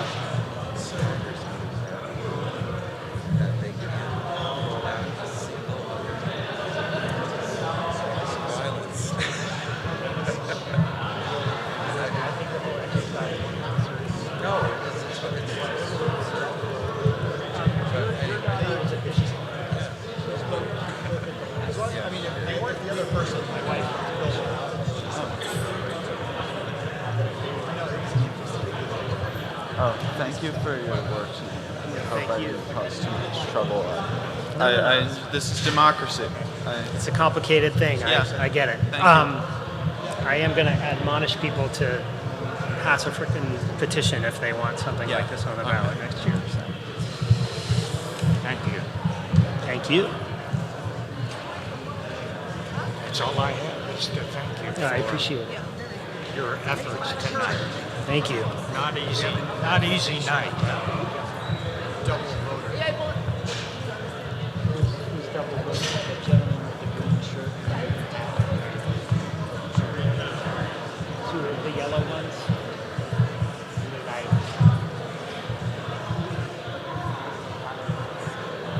First of all, I mean, I could ask you to put two of those in. What you'd like me to do. That's right.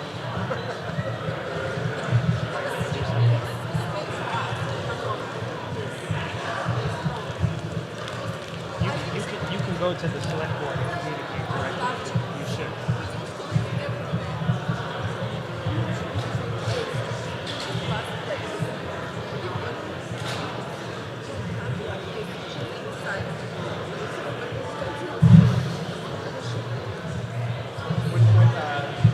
When this comes up, we meet twice a month. When this comes up, if it does come up, discussion among the board. Anybody who still wants to vote on that motion, please come down. Good enough. Keep a record of the people who, is there like a list of the names Of who spoke? No. I mean, they just identify themselves? it may be that the person taking the notes notated it, but it's not. Who's Not a good. The town clerk, so that lady over there will be taking the notes.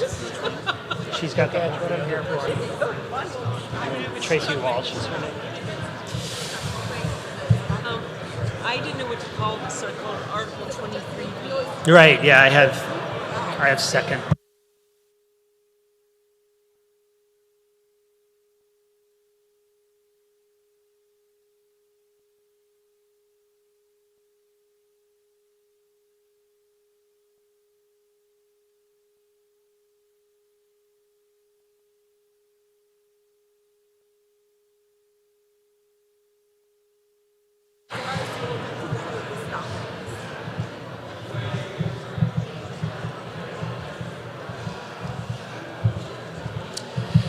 So while those votes are being counted and before I announce the results, I do want to encourage anyone here who would like to bring any issue to this body next year to do so through a lawful petitioned warrant article submitted in a timely way. That will certainly make the process easier for everybody. Thank you.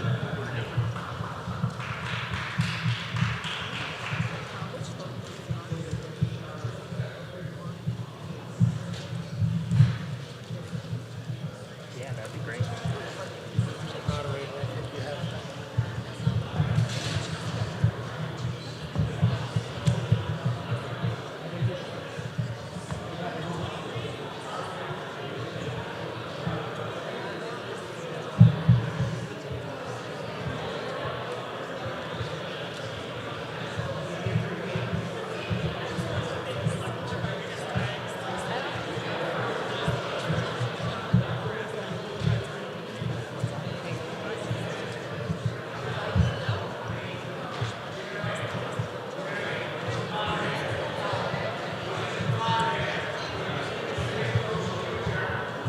We're still counting the votes. Stand by, please.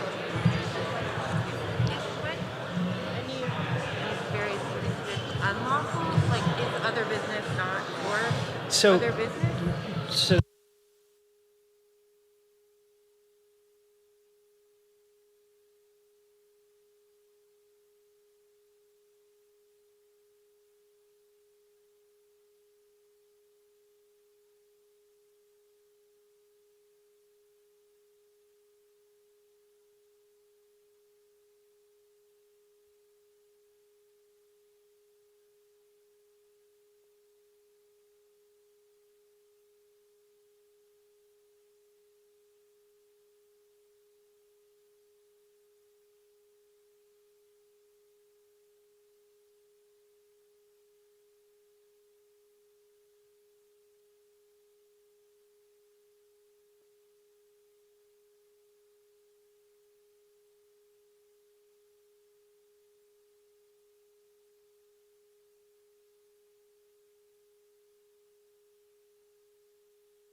Thank you, everybody. Announcing the results for Article 23C, the third article, yes 59, no 35.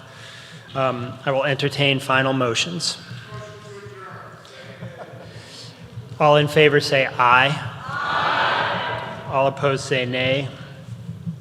None. We are adjourned. Thank you. Yes, 59, no 35.